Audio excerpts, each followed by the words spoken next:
ಸ್ನೇಹಿತರೆ, ಭಗವದ್ಗೀತೆ ಮತ್ತು ದಕ್ಷಿಣಾಮೂರ್ತಿ ಸ್ತೋತ್ರದ ಅವಲೋಕನ ಆದಮೇಲೆ ಪ್ರಮುಖ ಪ್ರಕರಣ ಗ್ರಂಥದಲ್ಲಿ ಇಂದಿನಿಂದ ಆರಂಭವಾಗಿ ವಿವೇಕ ಚೂಡಾಮಣಿ ಕೃತಿಯನ್ನು ಅವಲೋಕನ ಮಾಡಲಾಗ್ತದೆ. ಈ ಪ್ರಕರಣ ಗ್ರಂಥಗಳಲ್ಲಿ ಅತ್ಯಂತ ಜನಪ್ರಿಯವಾದ ಕೃತಿ ಎಂದರೆ ವಿವೇಕ ಚೂಡಾಮಣಿ. ಕಾರಣ ಇದಕ್ಕೆ ಪ್ರಮುಖವಾಗಿ ಎರಡು ಹೇಳ್ತಾರೆ. ಮೊದಲನೇದು, ಇದು ಶಂಕರ ಭಗವತ್ಪಾದರದೇ ಆಗಿರೋ ಕೃತಿ ಅನ್ನೋ ವಿಚಾರದಲ್ಲಿ ಒಮ್ಮತ ಇದೆ ಮತ್ತು ಅವರ ಅನುಭವವನ್ನು ಕೂಡ ಈ ಕೃತಿಯಲ್ಲಿ ಉಪದೇಶ ರೂಪದಲ್ಲಿ ನೀಡಿರುವುದರಿಂದ ಸಾಧಕರಿಗೆ, ವಿಶೇಷವಾಗಿ ಮುಮುಕ್ಷುಗಳಿಗೆ ಹೆಚ್ಚು ಆತ್ಮೀಯವಾಗಿದೆ. ಈ ಕೃತಿಯಲ್ಲಿ ಆತ್ಮ ಅನಾತ್ಮ ವಿವೇಕ, ನಿತ್ಯ ಅನಿತ್ಯ ವಿವೇಕ, ಸತ್ ಮತ್ತು ಅಸತ್ ವಿವೇಕ, ಪಂಚಕೋಶ ವಿವೇಕ, ಹೀಗೆ ನಾನಾ ರೀತಿಯಲ್ಲಿ ಚಿಂತನೆಗಳು ಒಂದಲ್ಲ ಒಂದು ರೂಪದಲ್ಲಿ ಬರ್ತಾ ಇರ್ತದೆ. ಕೆಲವೊಮ್ಮೆ ಪುನರುಕ್ತಿ ಕೂಡ ಆಗೋದುಂಟು. ಹೀಗಾಗಿ ಈ ಕೃತಿಗೆ ಪುನರುಕ್ತಿ ಅನ್ನುವುದು ಭೂಷಣವೇ ಹೊರತು ದೋಷ ಅಲ್ಲ. ಒಟ್ಟು 579 ಶ್ಲೋಕಗಳಿವೆ. ಈ ಒಂದು ಸರಣಿಯನ್ನು ಶ್ರೀ ಎನ್ ವಿ ಶ್ರೀನಿವಾಸನ್ ಅವರ ಸ್ಮರಣೆಯಲ್ಲಿ ಅವರ ಕುಟುಂಬದವರು ನೀಡಿರುವ ದತ್ತಿಯ ಆಶ್ರಯದಲ್ಲಿ ಏರ್ಪಡಿಸಲಾಗಿದೆ. ದತ್ತಿಯ ನಾಶಕರ್ತರ ಕುಟುಂಬದವರೆಲ್ಲರಿಗೂ ಕೂಡ ಸಕಲ ಶ್ರೇಯಸ್ಸು ಉಂಟಾಗಲಿ ಅಂತ ಹಾರೈಸ್ತೇನೆ. ಮತ್ತು ಈ ಒಂದು ಪ್ರವಚನ ಇಂದು 15 ನಿಮಿಷ 20 ನಿಮಿಷ ತಡವಾಗಿ ಆರಂಭವಾಗಲಿಕ್ಕೆ ನನ್ನ ಸುಯೋಗವೂ ಆಗಿದೆ ಇದರಲ್ಲಿ. ಅದಕ್ಕಾಗಿ ತಮ್ಮೆಲ್ಲರ ಕ್ಷಮೆಯನ್ನು ಯಾಚಿಸ್ತೇನೆ. ಹಿಂದೆ ದಕ್ಷಿಣಾಮೂರ್ತಿಯ ಕಡೆ ದಿವಸವೇ ವಿದ್ವಾನ್ ಗಣೇಶ್ ಭಟ್ ಹೋಬಳಿಯವರು ನನಗೆ ಆದೇಶ ನೀಡಿದರು, ಒಂದು ದಿವಸ ಮುಂಚಿತವಾಗಿ ನನಗೆ ನೆನಪಿಸಿ. ಮೌಲ್ಯಮಾಪನದಲ್ಲಿ ನನ್ನ ಮನಸ್ಸು ಮುಳುಗಿರುತ್ತೆ ಅಂತ. ನನ್ನ ಮನಸ್ಸು ಇನ್ನೊಂದರಲ್ಲಿ ಮುಳುಗಿದ್ದರಿಂದ ಕರ್ತವ್ಯ ಲೋಪ ಆಗಿದೆ. ಅವರ ಕ್ಷಮೆಯನ್ನು ಯಾಚಿಸಿ ಅತ್ಯಂತ ಕಡಿಮೆ ಅವಧಿಯಲ್ಲಿ ದೂರದ ಸ್ಥಳದಿಂದ ಬಂದು ನಮ್ಮೆಲ್ಲರ ಮೇಲಿನ ಪ್ರೀತಿ ಮತ್ತು ಅಭಿಮಾನದಿಂದ ಬಂದಿದ್ದಾರೆ. ಅವರಿಗೆ ಸಂಸ್ಥೆಯ ಪರವಾಗಿ, ತಮ್ಮೆಲ್ಲರ ಪರವಾಗಿ ಭಕ್ತಿಪೂರ್ವಕ ಸ್ವಾಗತವನ್ನು ಕೋರಿ ಈ ಪ್ರವಚನ ಮಾಲೆಯನ್ನು ತಿಳಿಸ್ಕೊಡ್ಬೇಕು ಅಂತ ಪ್ರಾರ್ಥನೆ ಮಾಡ್ತೇನೆ.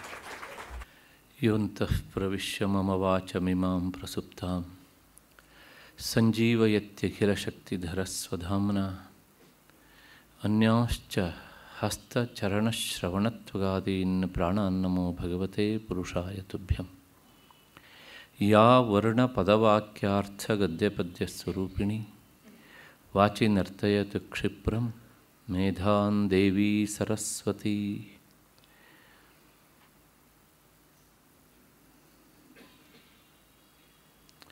ಜಂತೂನಾಂ ನರಜನ್ಮ ದುರ್ಲಭಮತಃ ಪುಂಸ್ತ್ವಂ ತತೋ ವಿಪ್ರತ ತಸ್ಮಾತ್ ವೈದಿಕಧರ್ಮಮಾರ್ಗಪರತಃ ವಿದ್ವತ್ವಮಸ್ಮಾತ್ಪರಂ. ಆತ್ಮಾನಾತ್ಮವಿವೇಚನಂ ಸ್ವನುಭವೋ ಬ್ರಹ್ಮಾತ್ಮನಾ ಸಂಸ್ಥಿತಿಃ ಮುಕ್ತಿರ್ನೋ ಶತಕೋಟಿಜನ್ಮಸುಕೃತೈಃ ಪುಣ್ಯೈರ್ವಿನಾ ಲಭ್ಯತೆ. ಶ್ರುತಿಸ್ಮೃತಿಪುರಾಣಾನಾಂ ಆಲಯಂ ಕರುಣಾಲಯಂ ನಮಾಮಿ ಭಗವತ್ಪಾದಂ ಶಂಕರಂ ಲೋಕಶಂಕರಂ. ಹರಲೀಲಾವತಾರಾಯ ಶಂಕರಾಯ ವರೌಜಸೆ ಕೈವಲ್ಯಕಲನಾ ಕಲ್ಪತರವೇ ಗುರವೇ ನಮಃ. ನಮಸ್ತಸ್ಮೈ ಭಗವತೆ ಶಂಕರಾಚಾರ್ಯರೂಪಿಣೆ ಯೇನ ವೇದಾಂತವಿದ್ಯೇಯಂ ಉದ್ಧೃತಾ ವೇದಸಾಗರಾತ್.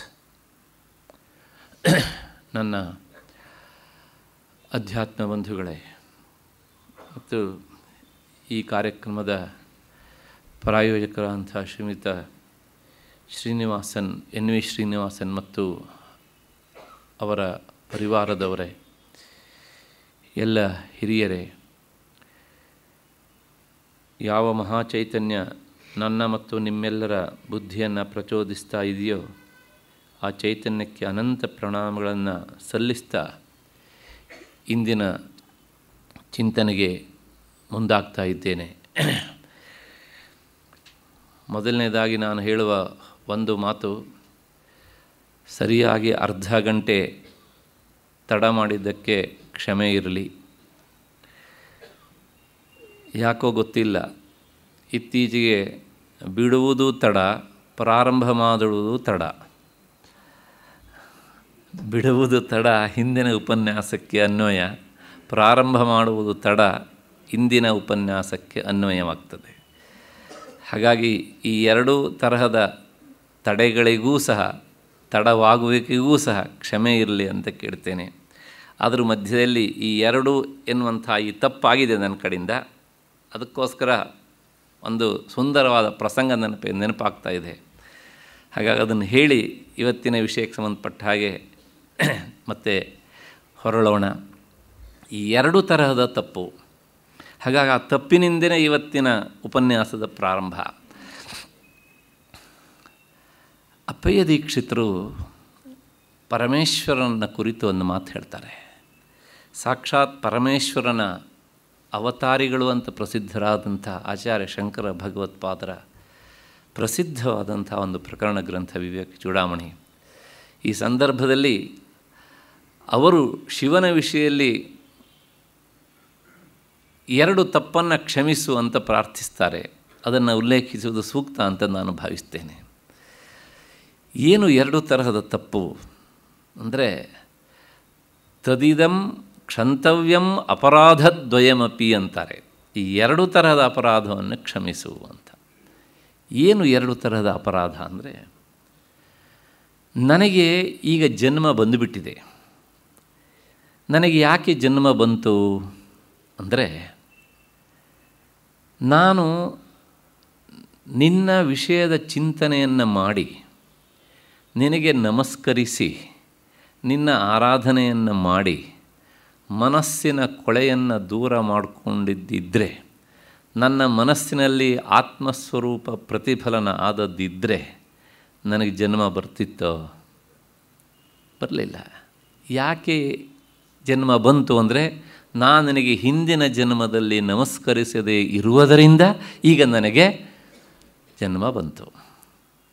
ಇದು ಮೊದಲನೇ ತಪ್ಪು, ನಾನು ಅಲ್ಲಿ ಮಾಡಿದ್ದು. ಹಾಗೆ ಅಂತ ಈಗ ಮತ್ತೆ ನಾನು ನಮಸ್ಕಾರ ಮಾಡ್ತಿದ್ದೇನೋ ಅಂದರೆ ಅದನ್ನೂ ಮಾಡ್ತಾಯಿಲ್ಲ. ಯಾಕೆ ಅಂದರೆ, ಈಗ ನಮಸ್ಕರಿಸಿ ಬಿಟ್ಟರೆ ಒಂದಾವರ್ತಿ ಪ್ರಾಮಾಣಿಕವಾಗಿ ಮತ್ತೆ ನನಗೆ ಜನ್ಮ ಇಲ್ಲ. ಹಾಗಾಗಿ ಆ ಜನ್ಮ ಇಲ್ಲದೇ ಇರುವ ಸ್ಥಿತಿ ಬಂದುಬಿಟ್ರೆ ಅಂಥೇಳಿ ನಾನು ನಮಸ್ಕಾರ ಮಾಡೋದನ್ನು ಬಿಟ್ಟುಬಿಟ್ಟಿದ್ದೇನೆ.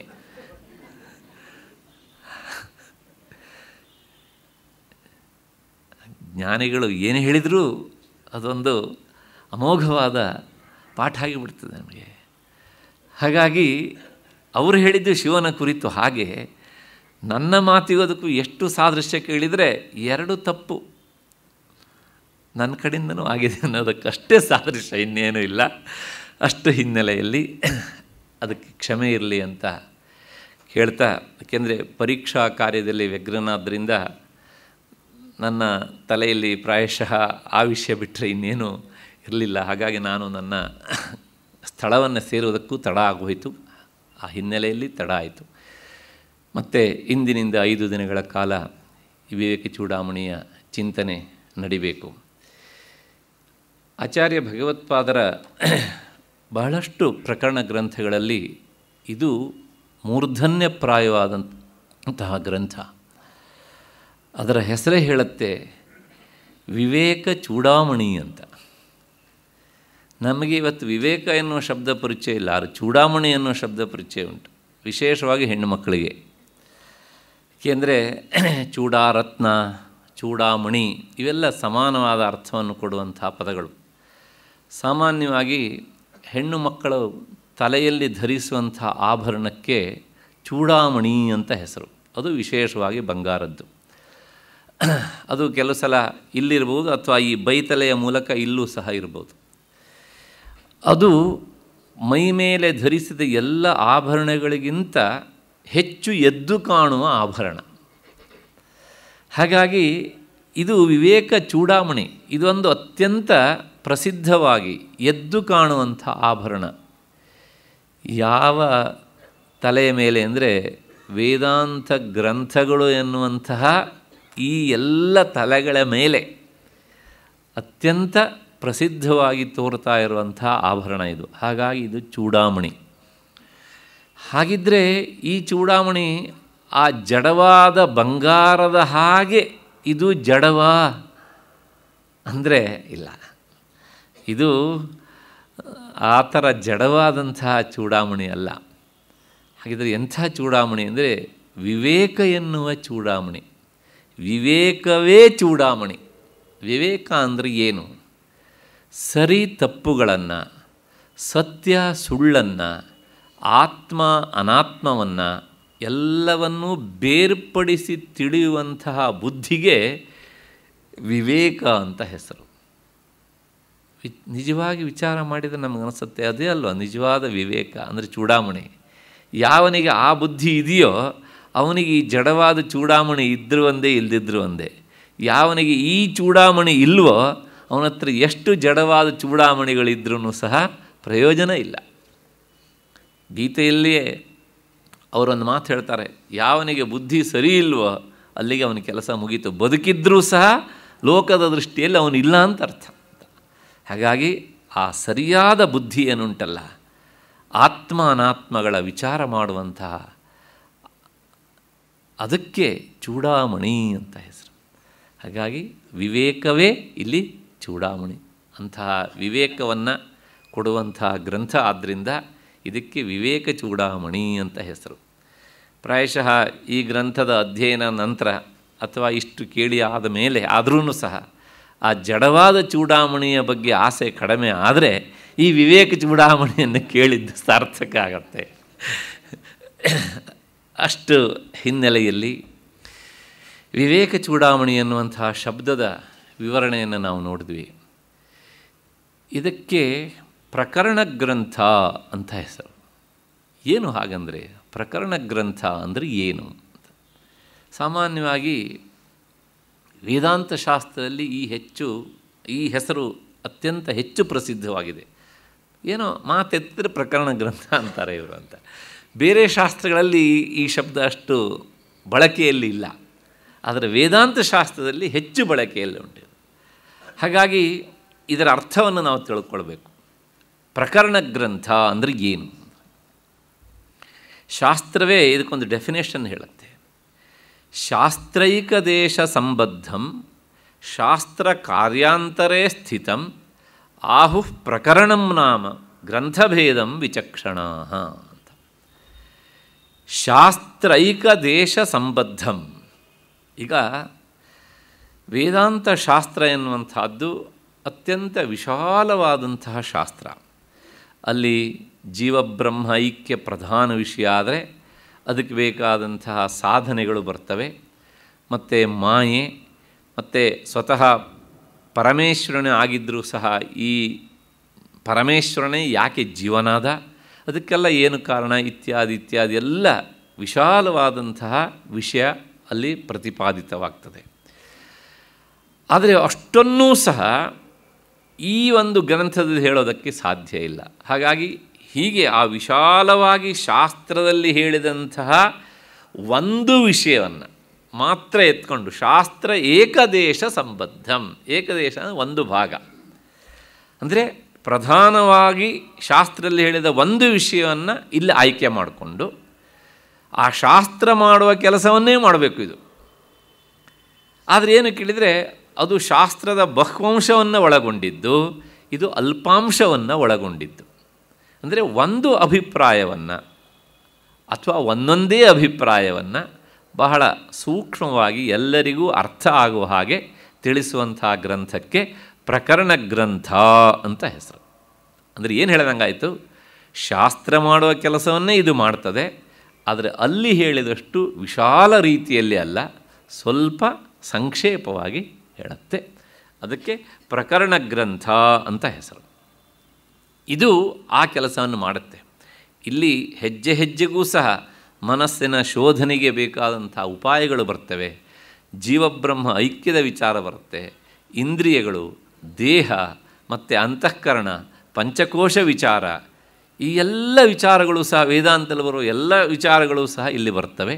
ಹಾಗಾಗಿ ಇದು ವೇದಾಂತದ ಒಂದು ಅಂಗಭೂತವಾದಂಥ ಗ್ರಂಥ ಆದ್ದರಿಂದ ಇದನ್ನು ಪ್ರಕರಣ ಗ್ರಂಥ ಅಂತ ಕರೀತಾರೆ. ಆಯಿತು. ಮತ್ತು ಈ ಸಾಮಾನ್ಯವಾಗಿ ಶಾಸ್ತ್ರದ ಅಧ್ಯಯನಕ್ಕೆ ಒಂದು ನಿಯಮ ಉಂಟು. ಏನು ಅಂದರೆ ಅನುಬಂಧ ಚತುಷ್ಟಯ ಅಂತ. ಈ ಶಾಸ್ತ್ರಕ್ಕೆ ಯಾರು ಅಧಿಕಾರಿಗಳು ಅಂತ ನಾನು ಹಿಂದೆ ದಕ್ಷಿಣಾಮೂರ್ತಿ ಸ್ತೋತ್ರ ಹೇಳುವಾಗಲೂ ಗೀತೆ ಹೇಳುವಾಗಲೂ ಸಹ ಇದನ್ನು ಸಂಕ್ಷೇಪವಾಗಿ ಹೇಳಿದ್ದೆ. ಅಧಿಕಾರಿ ಅಂದ ತಕ್ಷಣ ನಮಗೆ ಮನಸ್ಸಿನಲ್ಲಿ ಬರುವುದು ಯಾವುದೋ ಆಫೀಸಲ್ಲಿರುವಂಥ ಆಫೀಸರ್ ಎನ್ನುವಂತಹ ಭಾವ ಬರಬಾರದು. ಅಧಿಕಾರಿ ಅಂದರೆ ಇಲ್ಲಿ ಅರ್ಹ ಅಂತ ಅರ್ಥ. ಯಾವನು ಈ ಗ್ರಂಥದ ಅಧ್ಯಯನಕ್ಕೆ ಅರ್ಹ ಅಂತ ಪ್ರಶ್ನೆ. ಈ ಮಾತನ್ನು ಕೇಳಿದಾಗ ಕೆಲವು ಜನರಿಗೆ ಬೇಸರ ಆಗ್ತದೆ. ಅಲ್ರಿ, ನೀವು ಯಾಕೆ ಆ ಅಧಿಕಾರಿ ಅರ್ಹ ಅಂತೆಲ್ಲ ಪ್ರಶ್ನೆ ಮಾಡ್ತೀರಿ? ಯಾರ ಮನೆಯಲ್ಲಿ ವಿವೇಕ್ ಚೂಡಾಮಣಿ ಇದೆಯೋ, ಯಾರಿಗೆ ಅದನ್ನು ಓದೋದಕ್ಕೆ ಬರುತ್ತೋ ಅವರೆಲ್ಲ ಅಧಿಕಾರಿಗಳೇ ಆಗ್ಬಹುದಲ್ಲ? ಹೌದು. ಈಗ ಒಬ್ಬ ಬುಕ್ ಸ್ಟಾಲ್ ಇಟ್ಕೊಂಡಿದ್ದಾನೆ, ಅವನ ಹತ್ರ 8-10 ವಿವೇಕ ಚೂಡಾಮಣಿ ಪುಸ್ತಕ ಇದೆ. ಅವನಿಗೆ ಓದೋದಕ್ಕೂ ಬರುತ್ತೆ ಇದು ವಿವೇಕ ಚೂಡಾಮಣಿ ಅಂತ. ಅವನು ಅರ್ಹ ಅಂತ ಹೇಳ್ಬೋದಾ? ಇಲ್ಲ. ಹಾಗಿದ್ರೆ ಅರ್ಹ ಅನ್ನೋದಕ್ಕೇನು ಅಂದರೆ, ಮೊದಲನೇದಾಗಿ ಈ ಗ್ರಂಥದಲ್ಲಿ ಏನು ಇದೆ ಎನ್ನುವಂತಹ ವಿಷಯವನ್ನು ತಿಳ್ಕೊಳ್ಬೇಕು ಅನ್ನುವಂಥ ಬಲವಾದ ಆಸಕ್ತಿ ಇರಬೇಕು. ಆ ಬಲವಾದ ಆಸಕ್ತಿ ಯಾರಿಗೆ ಉಂಟೋ ಅವನೇ ಇದಕ್ಕೆ ಅರ್ಹ. ನೋಡಿ, ಯಾವುದೇ ಕ್ಷೇತ್ರಕ್ಕೆ ಹೋಗಿ ಅವನಿಗೆ ಅರ್ಹತೆ ಬರಬೇಕು ಅಂದರೆ ಅದಕ್ಕೆ ಬಲವಾದ ಆಸಕ್ತಿ ಇರಬೇಕು. ಅದಿಲ್ಲ ಅಂದರೆ ಅವನು ಅರ್ಹನಲ್ಲ.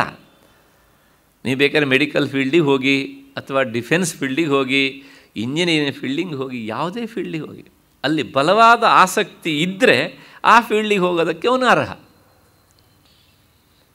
ಹಾಗಾಗಿ ಈ ಗ್ರಂಥಕ್ಕೆ ಯಾರು ಅರ್ಹ ಅಂತ ಕೇಳಿದರೆ, ಯಾವನಿಗೆ ಈ ಗ್ರಂಥದಲ್ಲಿರುವಂಥ ವಿಚಾರವನ್ನು ಅಥವಾ ಆತ್ಮ, ಪರಮಾತ್ಮ, ದೇಹ ಈ ಎಲ್ಲ ವಿಚಾರವನ್ನು ಬಿಡಿಸಿ ತಿಳ್ಕೊಳ್ಬೇಕು ಅನ್ನುವಂಥ ಭಾವನೆ ತೀವ್ರವಾಗಿ ಉಂಟೋ ಅವನು ಈ ಗ್ರಂಥದ ಅಧ್ಯಯನಕ್ಕೆ ಅರ್ಹ.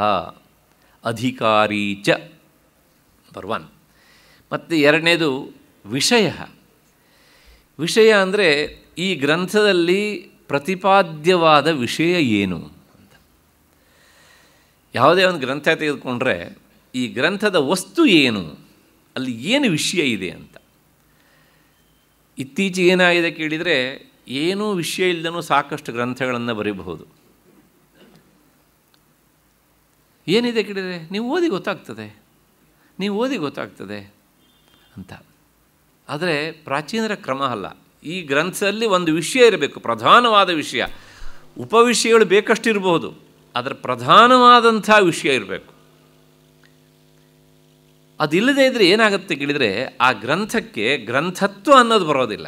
ಏಕೆಂದರೆ ಇಡೀ ಗ್ರಂಥವನ್ನು ಓದಿ ಆದಮೇಲೆ what is the message of this work ಅಂತ ಕೇಳಿದರೆ, ಅಥವಾ ಇದು ನಮ್ಮ ಜೀವನಕ್ಕೆ ಏನನ್ನು ತಿಳಿಸಿಕೊಡುತ್ತೆ ಅಂತ ನಮಗೆ ನಾವೇ ಪ್ರಶ್ನೆ ಮಾಡಿಕೊಂಡ್ರೆ, ಆಹಾ, ಭಾಳಷ್ಟು ಪೇಜುಗಳಲ್ಲಿ ನಮಗೆ ಬೇಕಾದ ವಿಷಯಗಳಿವೆ ಅಂತ ಅನ್ನಿಸ್ಬೇಕು. ಅಂತಹ ವಿಷಯ ಯಾವುದು? ನಮಗೆ ಬೇಕಾದ ವಿಷಯ. ನಾವು ಅಂದರೆ ಯಾರು? ಜೀವ ಅಂದರೆ ಯಾರು? ಆತ್ಮ. ಹಾಗಾಗಿ ಆ ಆತ್ಮಸ್ವರೂಪ, ವಿಶೇಷವಾಗಿ ಜೀವಬ್ರಹ್ಮ ಐಕ್ಯ ವಿಷಯವನ್ನು ತಿಳಿಸಿಕೊಡುವುದೇ ಈ ಗ್ರಂಥದ ವಿಷಯ. ಅಧಿಕಾರಿ ಚ ವಿಷಯ. ಹಾಗಾಗಿ ಜೀವಬ್ರಹ್ಮ ಐಕ್ಯ ಅದು ಪ್ರಧಾನವಾದ ವಿಷಯ. ಆ ಪ್ರಧಾನವಾದ ವಿಷಯಕ್ಕೆ ಪೋಷಕ ರೂಪದಲ್ಲಿ ಬೇರೆ ಬೇರೆ ಎಲ್ಲ ವಿಷಯಗಳು ಸಹ ಬರ್ತವೆ. ಆದರೆ ಅದು ಒಟ್ಟಂದದಲ್ಲಿ ಈ ಗ್ರಂಥದ ಮುಖ್ಯವಾದಂಥ ವಿಷಯ. ಮತ್ತು ಅಧಿಕಾರಿ ಚ ವಿಷಯ ಸಂಬಂಧಶ್ಚ ಪ್ರಯೋಜನಂ. ಆ ವಿಷಯಕ್ಕೂ ಈ ಗ್ರಂಥಕ್ಕೂ ಏನು ಸಂಬಂಧ ಅಂತ ಮತ್ತೆ ಪುನಃ ಪ್ರಶ್ನೆ. ಆ ಜೀವಬ್ರಹ್ಮ ಐಕ್ಯ ಅಥವಾ ವೇದಾಂತ ವಿಷಯ ಈ ಗ್ರಂಥದಲ್ಲಿ ಪ್ರತಿಪಾದನೆ ಆಗಿದೆ. ಅಂದರೆ ಆ ವಿಷಯಕ್ಕೆ ಈ ಗ್ರಂಥ ಆಧಾರ. ಈ ಗ್ರಂಥ ಆಧಾರ, ಅದು ಆಧೇಯ ವಿಷಯ. ಅಂದರೆ ಆ ವಿಷಯ ಎನ್ನುವಂಥ ಅಮೂಲ್ಯ ವಿಚಾರವನ್ನು ಈ ಗ್ರಂಥ ಎನ್ನುವಂಥ ಪೆಟ್ಟಿಗೆಯಲ್ಲಿ ಹಾಕಿಟ್ಟಿದ್ದಾರೆ. ಹಾಗಾಗಿ ಆ ವಿಷಯವನ್ನು ಇದು ಹೊತ್ತು ತರುತ್ತದೆ. ಆದ್ದರಿಂದ ಆ ವಿಷಯ ಪ್ರತಿಪಾದ್ಯ, ಇದು ಪ್ರತಿಪಾದಕ. ಅಂದರೆ ಅದು ಅಲ್ಲಿನ ವಿಷಯ, ಅದನ್ನು ತಿಳಿಸಿಕೊಡುವಂಥ ಮಾಧ್ಯಮ ಈ ಗ್ರಂಥ. ಹಾಗಾಗಿ ಈ ವಿಷಯಕ್ಕೂ ಗ್ರಂಥಕ್ಕೊಂದು ಸಂಬಂಧ ಉಂಟು. ಸರಿಯಾದ ವಿಷಯ ಇಲ್ಲದೇ ಇದ್ದರೆ ಗ್ರಂಥಕ್ಕೆ ಬೆಲೆ ಇಲ್ಲ. ಅದು ಸರಿಯಾದ ಗ್ರಂಥ ಅಲ್ಲದೇ ಇದ್ದರೆ ಒಂದಿಷ್ಟು ವಿಷಯ ಇದ್ರೂ ಸಹ ಬೆಲೆ ಇರೋದಿಲ್ಲ. ಹಾಗಾಗಿ ಅದು ಎರಡೂ ಸಹ ಸರಿಯಾಗಿರಬೇಕು. ಅದಾದ ಮೇಲೆ ಪ್ರಯೋಜನಂ. ನಾವೆಲ್ಲರೂ ಕೇಳ್ತೇವೆ, ಇದನ್ನು ಓದಿದ್ರೆ ಏನು ರೀ ಪ್ರಯೋಜನ? ಮನುಷ್ಯನ ಸ್ವಭಾವವೇ ಹಾಗೆ. ಪ್ರಯೋಜನ ಇದ್ದರೆ ಪ್ರವೃತ್ತಿ ಆಗತ್ತೆ, ಪ್ರಯೋಜನ ಇಲ್ಲ ಅಂದರೆ ಏನು ಪ್ರವೃತ್ತಿ ಆಗೋಲ್ಲ. ಹಾಗಾಗಿ ಈ ಗ್ರಂಥದಿಂದ ಬರುವಂತಹ ಪ್ರಯೋಜನ ಏನು ಅಂದರೆ, ಅಂತಿಮವಾದಂಥ ಗುರಿ, ನಮ್ಮೆಲ್ಲರ ಗುರಿ ಆನಂದದ ಪ್ರಾಪ್ತಿ. ಅದು ನಾವು ಬಾಯ್ಬಿಟ್ಟು ಹೇಳಿದರೂ ಸರಿ, ಹೇಳದೇ ಇದ್ದರೂ ಸರಿ, ನಮ್ಮೆಲ್ಲರ ಬದುಕಿನ ಉದ್ದೇಶ ಏನು ಅಂದರೆ ಅದು ಪರಮ ಆನಂದ ಪ್ರಾಪ್ತಿ. ಆ ಪರಮ ಆನಂದ ಪ್ರಾಪ್ತಿ ಅಂದರೆ ಯಾಕೆ ಆ ಶಬ್ದ ಹೇಳಿದೆ ಅಂದರೆ, ನಮಗೆ ದಿನವೂ ಅಷ್ಟೋ ಇಷ್ಟೋ ಒಂದಿಷ್ಟು ಆನಂದ ಸಿಗುತ್ತೆ. ಆದರೆ ನಮಗೆ ಬೇಕಾದದ್ದೇನು ಅಂದರೆ, ಒಮ್ಮೆ ಆನಂದ ಸಿಕ್ಕಿದ್ದು ನಮ್ಮ ಕೈ ತಪ್ಪಿ ಹೋಗಬಾರ್ದು. ನಮಗೆ ಸಿಗುವ ಎಲ್ಲ ಆನಂದವೂ ಸಹ, ಸಂತೋಷವೂ ಸಿಗತ್ತೆ, ಕೈ ತಪ್ಪಿ ಹೋಗುತ್ತೆ, ಸಿಗತ್ತೆ, ಕೈ ತಪ್ಪಿ ಹೋಗುತ್ತೆ. ಏನೋ ಒಳ್ಳೆ ರುಚಿಕರವಾದ ಊಟ ಮಾಡಿದ್ವಿ, 2 ತಾಸು ಪರವಾಗಿಲ್ಲ, ಅದರದ್ದೇ ತೇಗಿ ಬಂತು, ಸಂತೋಷ ಆಯಿತು. ಆಮೇಲೆ ಅಯ್ಯೋ ಜೀರ್ಣ ಆಗೋಯ್ತಲ್ಲ ಅಂತ ಬೇಸರ. ಏನೋ ಇಷ್ಟವಾದ ದೃಶ್ಯ ನೋಡಿದ್ವಿ, ಸಂತೋಷ ಆಯಿತು, ಆದರೆ ಏನಾಯಿತು, ಅದು ಮತ್ತೆ ಪುನಃ ಹೊರಟೋಯ್ತು, ಆಗ ಮತ್ತೆ ಪುನಃ ಬೇಸರ ಆಗುತ್ತೆ. ಮತ್ತು ಮನೆಯಲ್ಲಿ ಯಾರೋ ಬಂಧುಗಳು ಬಂದರು, ಸಂತೋಷ ಆಯಿತು, ಅವ್ರು ಹೊರಟು ನಿಂತಾಗ ಬೇಸರ. ಹೀಗೆ ಈ ಲೌಕಿಕವಾದ ಎಲ್ಲ ಆನಂದಗಳು ಸಹ ನಮಗೆ ಅಷ್ಟೋ ಇಷ್ಟೋ ಆನಂದವನ್ನು ಕೊಡ್ತವೆ. ಆದರೆ ಏನು ಅಂದರೆ ಮತ್ತೆ ಪುನಃ ಕೈ ತಪ್ಪಿ ಹೋಗ್ತವೆ. ಗಾಢ ನಿದ್ರೆ ಬಿತ್ತು, ಅನುಭವಿಸ್ತೀವಿ, ಯಾರೋ ಎಬ್ಬಿಸ್ಬಿಟ್ರು, ಎಬ್ಬಿಸ್ಬಿಟ್ರಲ್ಲ ಅಂತ ಬೇಸರ, ನನ್ನ ಸುಖವನ್ನು ಇವರು ಕಸಿದ್ಬಿಟ್ರಲ್ಲ ಅಂತ. ಆದರೆ ಒಂದು ಆನಂದ ಉಂಟು, ಅದನ್ನು ಮಾತ್ರ ಯಾರೂ ಕಸಿಯೋದಕ್ಕೆ ಸಾಧ್ಯ ಇಲ್ಲ, ಅದೇ ಮೋಕ್ಷ ಅಂತ. ಆ ಮೋಕ್ಷದಿಂದ ಸಿಗುವ ಆನಂದ ಏನುಂಟು, ಮೋಕ್ಷ ಬೇರೆ ಅಲ್ಲ, ಆನಂದ ಬೇರೆ ಅಲ್ಲ, ಹೆಸರು ಬೇರೆ ಅಷ್ಟೇ. ಅದನ್ನು ಒಮ್ಮೆ ಪಡೆದ ಅಂತ ಆದಮೇಲೆ ಮತ್ತೆ ಅದನ್ನು ಯಾರೂ ಸಹ ಕಿತ್ಕೊಳ್ಳಿಕ್ಕೆ ಆಗೋದಿಲ್ಲ. ಆದ್ದರಿಂದ ಆ ಆನಂದ ಅಂದರೆ ಪರಮಾನಂದವನ್ನು ಪಡೆಯುವುದೇ ನಮ್ಮೆಲ್ಲರ ಗುರಿ. ಅಲ್ಲ, ಅದು ಸಿಗದಿದ್ದರೆ ಸುಮ್ಮನೆ ಪರಮಾನಂದ ಅಂತ ಹೆಸರಿಟ್ಕೊಂಡ್ರೆ ಸಿಗತ್ತಾ ಅಂತ ಕೆಲವು ಜನರಿಗೆ ಅದೊಂದು ಭ್ರಾಂತಿ ಉಂಟು. ಆನಂದ ಸಾಲದು, ಪರಮಾನಂದ ಅಂತಲೇ ಹೆಸರಿಟ್ಕೊಳ್ತಾರೆ, ಆದರೆ ಸಿಗೋದಿಲ್ಲ. ಬರೀ ಹೆಸರಿನಿಂದ ಏನೂ ಆಗೋದಿಲ್ಲ, ಯಾಕೆಂದರೆ ಅದು ನಮ್ಮ ಒಳಗಿನಿಂದ ನಾವು ಪಡೆದುಕೊಳ್ಳಬೇಕಾದದ್ದು. ಹಾಗಾಗಿ ಈ ಆನಂದ ಪ್ರಾಪ್ತಿಯೇ ಮನುಷ್ಯ ಮಾತ್ರ ಅಲ್ಲ, ಎಲ್ಲ ಪ್ರಾಣಿಗಳ, ಪಶುಗಳ ಉದ್ದೇಶವೂ ಅದೇನೆ. ಆದರೆ ಅವುಗಳಿಗೆ ಹೇಳೋದಕ್ಕೆ ಬರೋದಿಲ್ಲ, ನಮಗೂ ಬಾಯಿದ್ದವರಿಗೂ ಎಲ್ಲರಿಗೂ ಹೇಳೋದಕ್ಕೆ ಬರೋದಿಲ್ಲ. ಇದ್ದಕ್ಕಿದ್ದಾಗೆ ಬದುಕಿನ ಉದ್ದೇಶ ಏನು ಅಂತ ಒಂದು ಪ್ರಶ್ನೆ ಕೇಳಿಬಿಟ್ರೆ ನಾವು ಆ ಉದ್ದೇಶ ಒಂದನ್ನು ಬಿಟ್ಟು ಬೇರೆ ಎಲ್ಲ ಹೇಳ್ತಾ ಇರ್ತೇವೆ ನಾವು. ಆದರೆ ನಮ್ಮೆಲ್ಲರ ಬದುಕಿನ ಉದ್ದೇಶ ಏನು ಕೇಳಿದೆ? ಆನಂದ ಪ್ರಾಪ್ತಿ. ಹಾಗಾಗಿ ಈ ಗ್ರಂಥದಿಂದ ಏನು ಪ್ರಯೋಜನ ಅಂದರೆ ಆನಂದವಾಪ್ತಿ, ಆನಂದ ಪ್ರಾಪ್ತಿ. ಹಾಗಾಗಿ ಇದು ಅಧಿಕಾರಿ ಚ ವಿಷಯ ಸಂಬಂಧಶ್ಚ ಪ್ರಯೋಜನಂ ಶಾಸ್ತ್ರಾರಂಭ ಫಲಂ ಪ್ರಾಹು ಅಂತ ಹೇಳಿ ಅನುಬಂಧ ಚತುಷ್ಟಯ ಅಂತ ಈ 4 ಪ್ರತಿಯೊಂದು ಗ್ರಂಥದ ಅಧ್ಯಯನದಲ್ಲೂ ಪೂರ್ವಭಾವಿಯಾಗಿ ಇರುವಂಥದ್ದು. ಅಷ್ಟು ಹಿನ್ನೆಲೆಯಲ್ಲಿ ಇದಿಷ್ಟನ್ನು ಪೀಠಿಕೆ ಭಾಗ ಅಂತ ಇಟ್ಕೊಂಡು ಈಗ ಈ ಗ್ರಂಥಕ್ಕೆ ನಾವು ನಮ್ಮ ಮನಸ್ಸನ್ನು ಕೊಡಬೇಕು. ಪ್ರಾರಂಭದಲ್ಲಿ ರಾಮವರು ಹೇಳಿದಾಗೆ ಈ ಗ್ರಂಥದಲ್ಲಿರುವಂಥ ಒಟ್ಟು ಶ್ಲೋಕಗಳ ಸಂಖ್ಯೆ ಅವರು 2 ಸಂಖ್ಯೆಯನ್ನು ಕಡಿಮೆ ಮಾಡಿದ್ದಾರೆ, 581. ಹಾಗಾಗಿ ಒಂದು ದೊಡ್ಡದಾದಂತಹ ಪ್ರಕರಣ ಗ್ರಂಥಗಳಲ್ಲಿ ವಿವೇಕ ಚೂಡಾಮಣಿ ಅತ್ಯಂತ ಪ್ರಸಿದ್ಧವಾದಂಥದ್ದು. ಪ್ರಾಯಶಃ ರಾಮಕೃಷ್ಣಾಶ್ರಮದ ಆದಿದೇವಾನಂದರು ಇದನ್ನು ಇಂಗ್ಲೀಷಿಗೆ ಅನುವಾದ ಮಾಡಿದಂಥ ನೆನಪು, ಮತ್ತು ಬೇರೆ ಬೇರೆಯವರು ಸಹ ಮಾಡಿರಬೇಕು.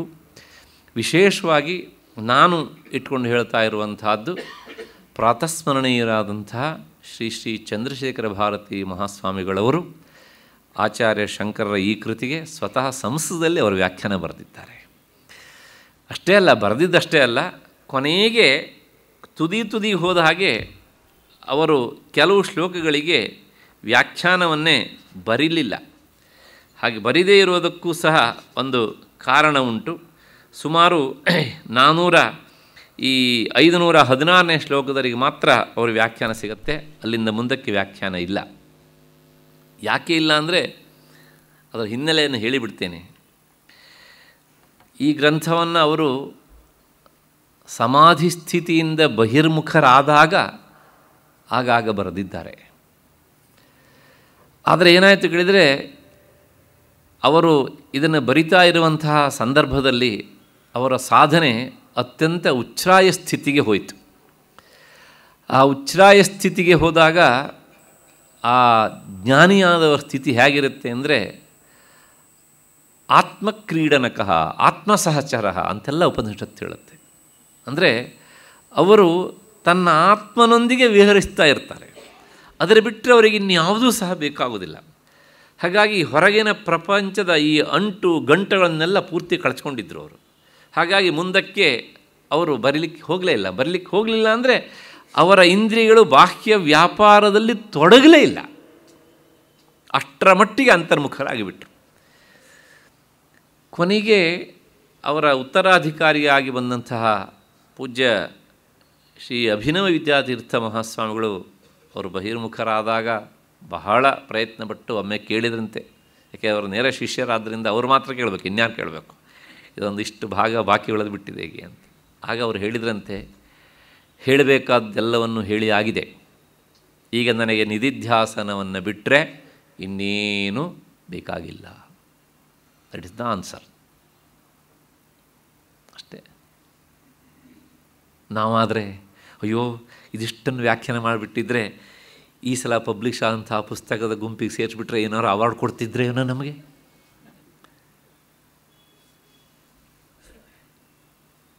ಜ್ಞಾನಿಗಳಿಗೆ ಇದು ಯಾವುದೂ ಸಹ ಇಲ್ಲ. ಹಾಗಾಗಿ ಆ ಅಂತರ್ಮುಖತೆ ತೀವ್ರವಾದಾಗ ಅವರಿಗೆ ಬೇರೆ ಯಾವುದೂ ಸಹ ಬೇಕಾಗುವುದಿಲ್ಲ. ಭಾಳ ಸುಂದರವಾದಂಥ ವ್ಯಾಖ್ಯಾನ ಇದು. ಆದರೆ ಅವರ ದೃಷ್ಟಿಯಲ್ಲಿ ಹೇಳಬೇಕಾದ ಎಲ್ಲವನ್ನು ಹೇಳಿದ್ದಾರೆ. ಆದರೆ ಜಿಜ್ಞಾಸು ಆದವರಿಗೆ ಅದಿಷ್ಟು ಶ್ಲೋಕಗಳಿಗೂ ಅವರು ವ್ಯಾಖ್ಯಾನ ಇದ್ದದ್ದಿದ್ದರೆ ಇನ್ನೂ ಹೆಚ್ಚು ನಾವು ಅಮೃತಪಾನ ಮಾಡಬಹುದಿತ್ತೇನೋ ಅಂತ ಎಲ್ಲೋ ಒಂದು ಕಡೆಗೆ ಅನಿಸುತ್ತೆ. ಆದರೆ ಅವರು ಹೇಳಿದ ಮಾತನ್ನು ಅಲ್ಲಗಳೆಯೋದಕ್ಕೆ ಸಾಧ್ಯ ಇಲ್ಲ. ಜ್ಞಾನಿಗಳ ಹತ್ರ ಇದು ಹೀಗೆ ಆಗಬೇಕು, ನಿಮ್ಮಿಂದ ಹೀಗೆ ಆಗಬೇಕು ಅಂತ ಕೇಳೋರು ಯಾರು, ಹೇಳೋರು ಯಾರು? ಅಷ್ಟು ಹಿನ್ನೆಲೆಯಲ್ಲಿ 581 ಶ್ಲೋಕಗಳು ಈ ಗ್ರಂಥದ ಆಕಾರ, ಗ್ರಂಥದ ಶರೀರ. ಆಚಾರ್ಯ ಶಂಕರ ಭಗವತ್ಪಾದರು ಇಲ್ಲಿ ಮೊದಲನೇ ಶ್ಲೋಕದಲ್ಲಿ ಒಂದು ಚಮತ್ಕಾರವನ್ನು ಇಟ್ಟಿದ್ದಾರೆ. ಏನು ಅಂದರೆ, ಸರ್ವ ವೇದಾಂತ ಸಿದ್ಧಾಂತ ಗೋಚರಂ ತಮಗೋಚರಂ ಗೋವಿಂದಂ ಪರಮಾನಂದಂ ಸದ್ಗುರುಂ ಪ್ರಣತೋಸ್ಮ್ಯಹಂ. ಇದು ಈ ವಿವೇಕ ಚೂಡಾಮಣಿಯ ಮೊದಲನೆಯ ಶ್ಲೋಕ. ಏನು ಚಮತ್ಕಾರ ಅಂದರೆ, ಆಚಾರ್ಯರ ಗುರುಗಳು ಗೋವಿಂದ ಭಗವತ್ಪಾದರು ತನ್ನ ವಿದ್ಯಾಗುರುಗಳಂತಹ ಗೋವಿಂದ ಭಗವತ್ಪಾದರನ್ನು ಈ ಗ್ರಂಥದಲ್ಲಿ ಅವರು ನಮಸ್ಕರಿಸ್ತಾರೆ. ಪ್ರಾರಂಭದಲ್ಲಿ ಏನು ನಮಸ್ಕಾರ ಮಾಡ್ತಾರೆ ಅಂದರೆ, ಸರ್ವ ವೇದಾಂತ ಸಿದ್ಧಾಂತ ಗೋಚರಂ ತಮ್ ಅಗೋಚರಂ. ಸರ್ವ ವೇದಾಂತ, ವೇದಾಂತ ಅನ್ನೋದಕ್ಕೆ ಅರ್ಥ ಉಪನಿಷತ್ತು ಅಂತ ಅರ್ಥ. ಆ ವೇದಾಂತದ ಸಿದ್ಧಾಂತ ಯಾವುದು ಅಂದರೆ ಜೀವಬ್ರಹ್ಮ ಐಕ್ಯ. ಆ ಜೀವಬ್ರಹ್ಮ ಐಕ್ಯ ಸ್ಥಿತಿಗೆ ಹೋದವನಿಗೆ ಮಾತ್ರ ಗೋಚರಿಸುವಂಥದ್ದು ಯಾವುದು ಅಂದರೆ ಆ ಆತ್ಮವಸ್ತುವಿನ ನಿಜವಾದ ಸ್ವರೂಪ. ಅಂಥವನು ಮತ್ತು ಸಾಮಾನ್ಯ ಜನರಿಗೆ ಅಗೋಚರಂ, ಅದು ಗೋಚರಿಸೋದಿಲ್ಲ. ಯಾರು ಆ ಉಪನಿಷತ್ ಸಿದ್ಧಾಂತದಲ್ಲಿ ನಿಂತಿದ್ದಾರೋ ಅವರಿಗೆ ಗೋಚರ, ಯಾರು ನಿಂತಿಲ್ವೋ, ಯಾರು ಅಲ್ಲಿ ಹೋಗಲಿಲ್ವೋ ಅವರಿಗೆ ಅಗೋಚರ. ಯಾರು ಅಂದರೆ ನನ್ನ ವಿದ್ಯಾಗುರುಗಳಂತಹ ಗೋವಿಂದ ಭಗವತ್ಪಾದರು. ಗೋವಿಂದಂ ಮತ್ತು ಪರಮಾನಂದಂ, ಪರಮಾನಂದ ಸ್ವರೂಪ. ಸದ್ಗುರುಂ, ಸತ್ಸ್ವರೂಪದಲ್ಲಿ ನಿಂತವರು. ಸತ್ ಅಂದರೆ ಆತ್ಮವಸ್ತು ಅಂತ ಅರ್ಥ. ನನಗೆ ಆ ವಸ್ತುವನ್ನು ತಿಳಿಸಿಕೊಟ್ಟವರು.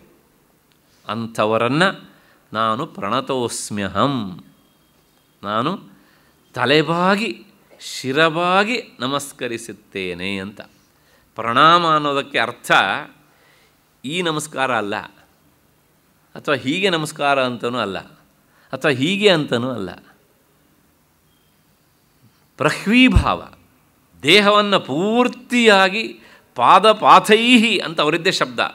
ಅಂದರೆ ದೀರ್ಘದಂಡ ನಮಸ್ಕಾರ ಮಾಡೋದಕ್ಕೆ ಪ್ರಣಾಮ ಅಂತ ಹೆಸರು.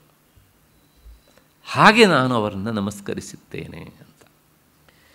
ಇದು ಗ್ರಂಥಾರಂಭದಲ್ಲಿ ಅವರ ಗುರುಗಳನ್ನು ಅವರು ಸ್ತೋತ್ರ ಮಾಡಿದ್ದಾರೆ. ಒಂದು ಇದಕ್ಕೆ ಇನ್ನೊಂದು ಅರ್ಥ ಉಂಟು.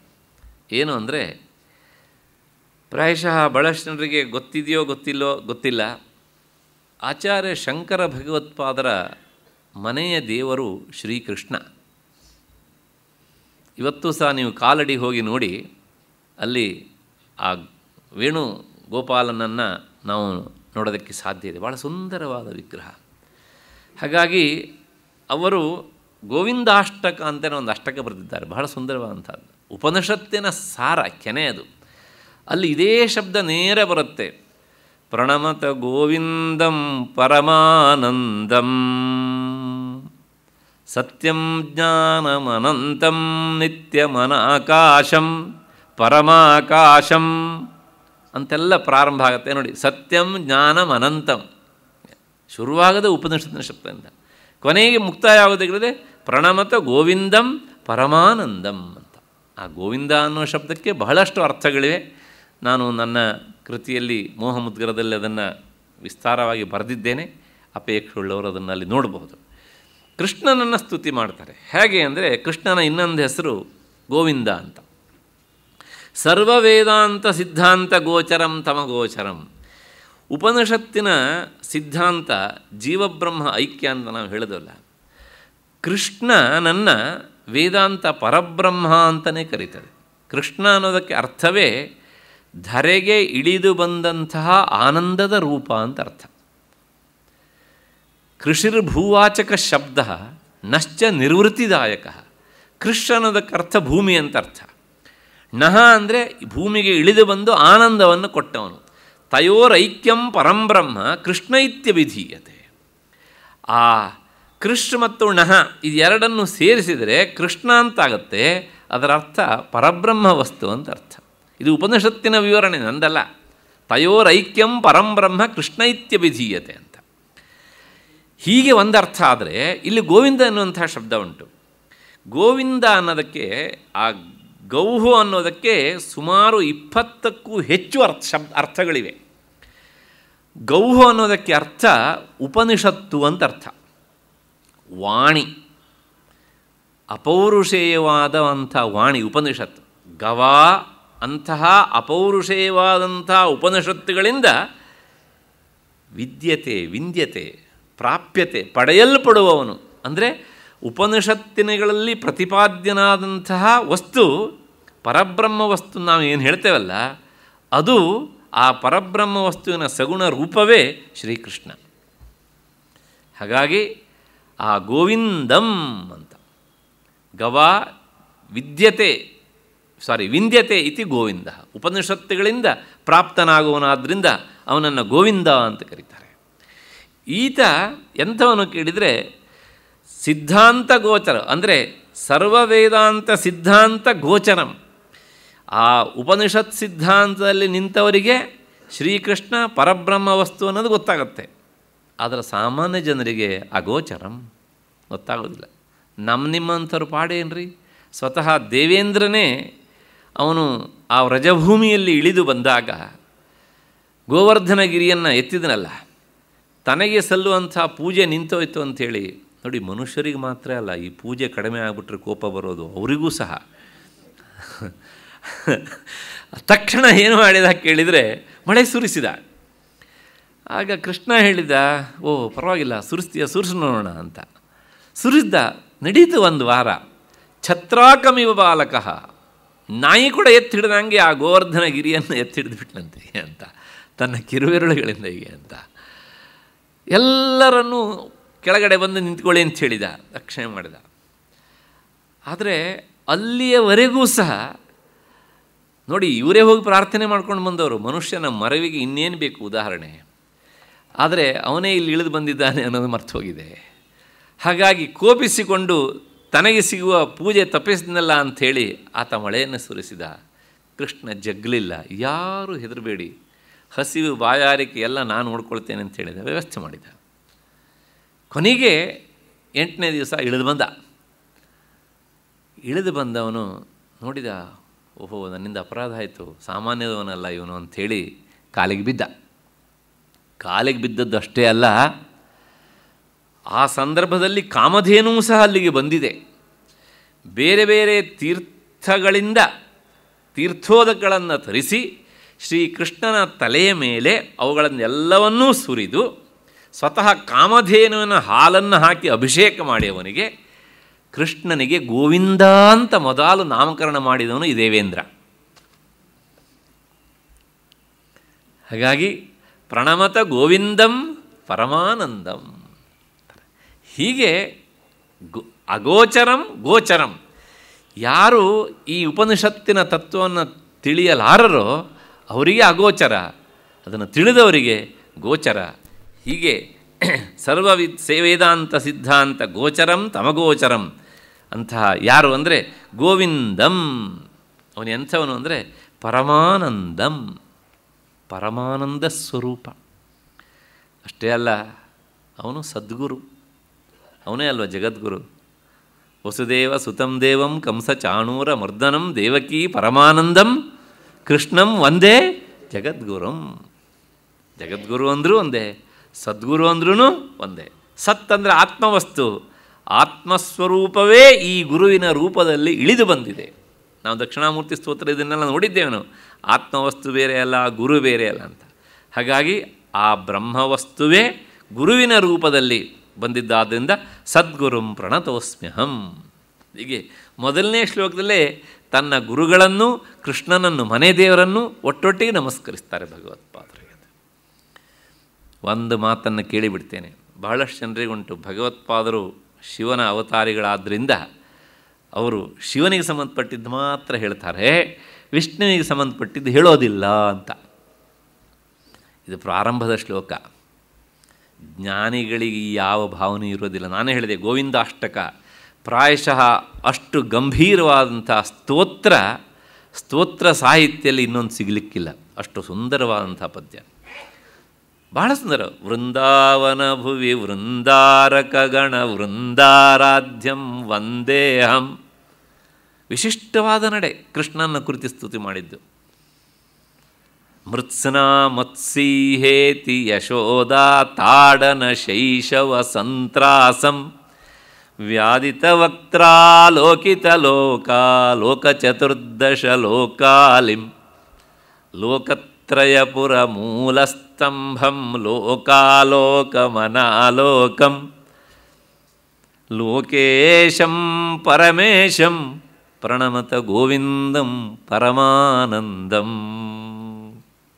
ಎಂಥ ಸುಂದರವಾದ ಪದ್ಯ ನೋಡಿ. ಭಾಗವತದಲ್ಲಿ ಕೃಷ್ಣ ಮಣ್ಣು ತಿಂದಂತಹ ಪ್ರಸಂಗ ಬರ್ತದೆ. ಅವತ್ತು ಕೃಷ್ಣ ಮಣ್ಣು ತಿಂದಿದ್ದಕ್ಕೆ ಅಮ್ಮ ಹೊಡೆದಲು.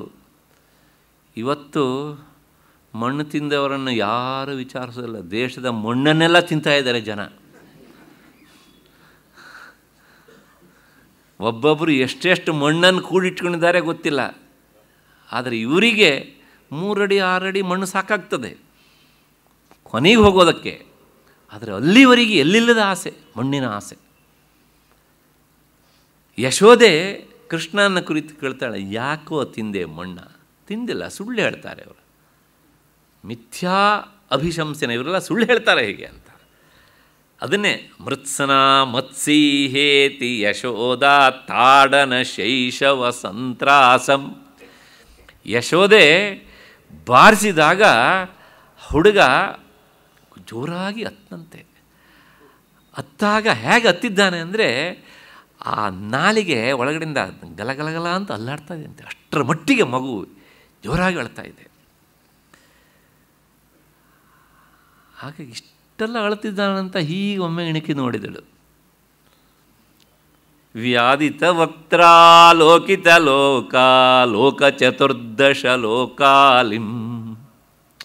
ಆ ಬಾಯಿ ತೆರೆದಾಗ ಕಂಡಿದ್ದೇನು ಕೇಳಿದರೆ ಚತುರ್ದಶ ಲೋಕಾಲಿಂ, ಭೂಹು ಭುವಃ ಸುವಃ ಮಹಃ ಜನಃ ತಪಃ, ಹೀಗೆ ಎಲ್ಲ 17 ಲೋಕಗಳನ್ನು ನೋಡಿದ್ದಾಳೆ. ತನ್ನನ್ನೂ ನೋಡಿದ್ದಾಳೆ, ಅಳುತ್ತಾ ಇರುವ ಕೃಷ್ಣನನ್ನು ಅವನ ಬಾಯಲ್ಲಿ ನೋಡಿದ್ದಾಳೆ. ಪ್ರಾಯಶಃ ಕೃಷ್ಣಾವತಾರದ ಮೊದಲ ವಿಶ್ವರೂಪ ದರ್ಶನ ತಾಯಿಗೆ. ವ್ಯಾಧಿತ ವಕ್ತ್ರ ಲೋಕಿತ ಲೋಕ ಲೋಕ ಚತುರ್ದಶ ಲೋಕಾಲಿಂ ನೋಡಿಬಿಟ್ಟಿದ್ದಾಳೆ. ನೋಡ್ರಿ, ಜನ್ಮ ಕೊಟ್ಟ ತಾಯಿ ದೇವಕಿ ಈ ಭಾಗ್ಯ ಬಂದಿಲ್ಲ, ಸಾಕು ತಾಯಿಯ ಅಂತ ಯಶೋದಿಗೆ ಬಂತಲ್ರಿ.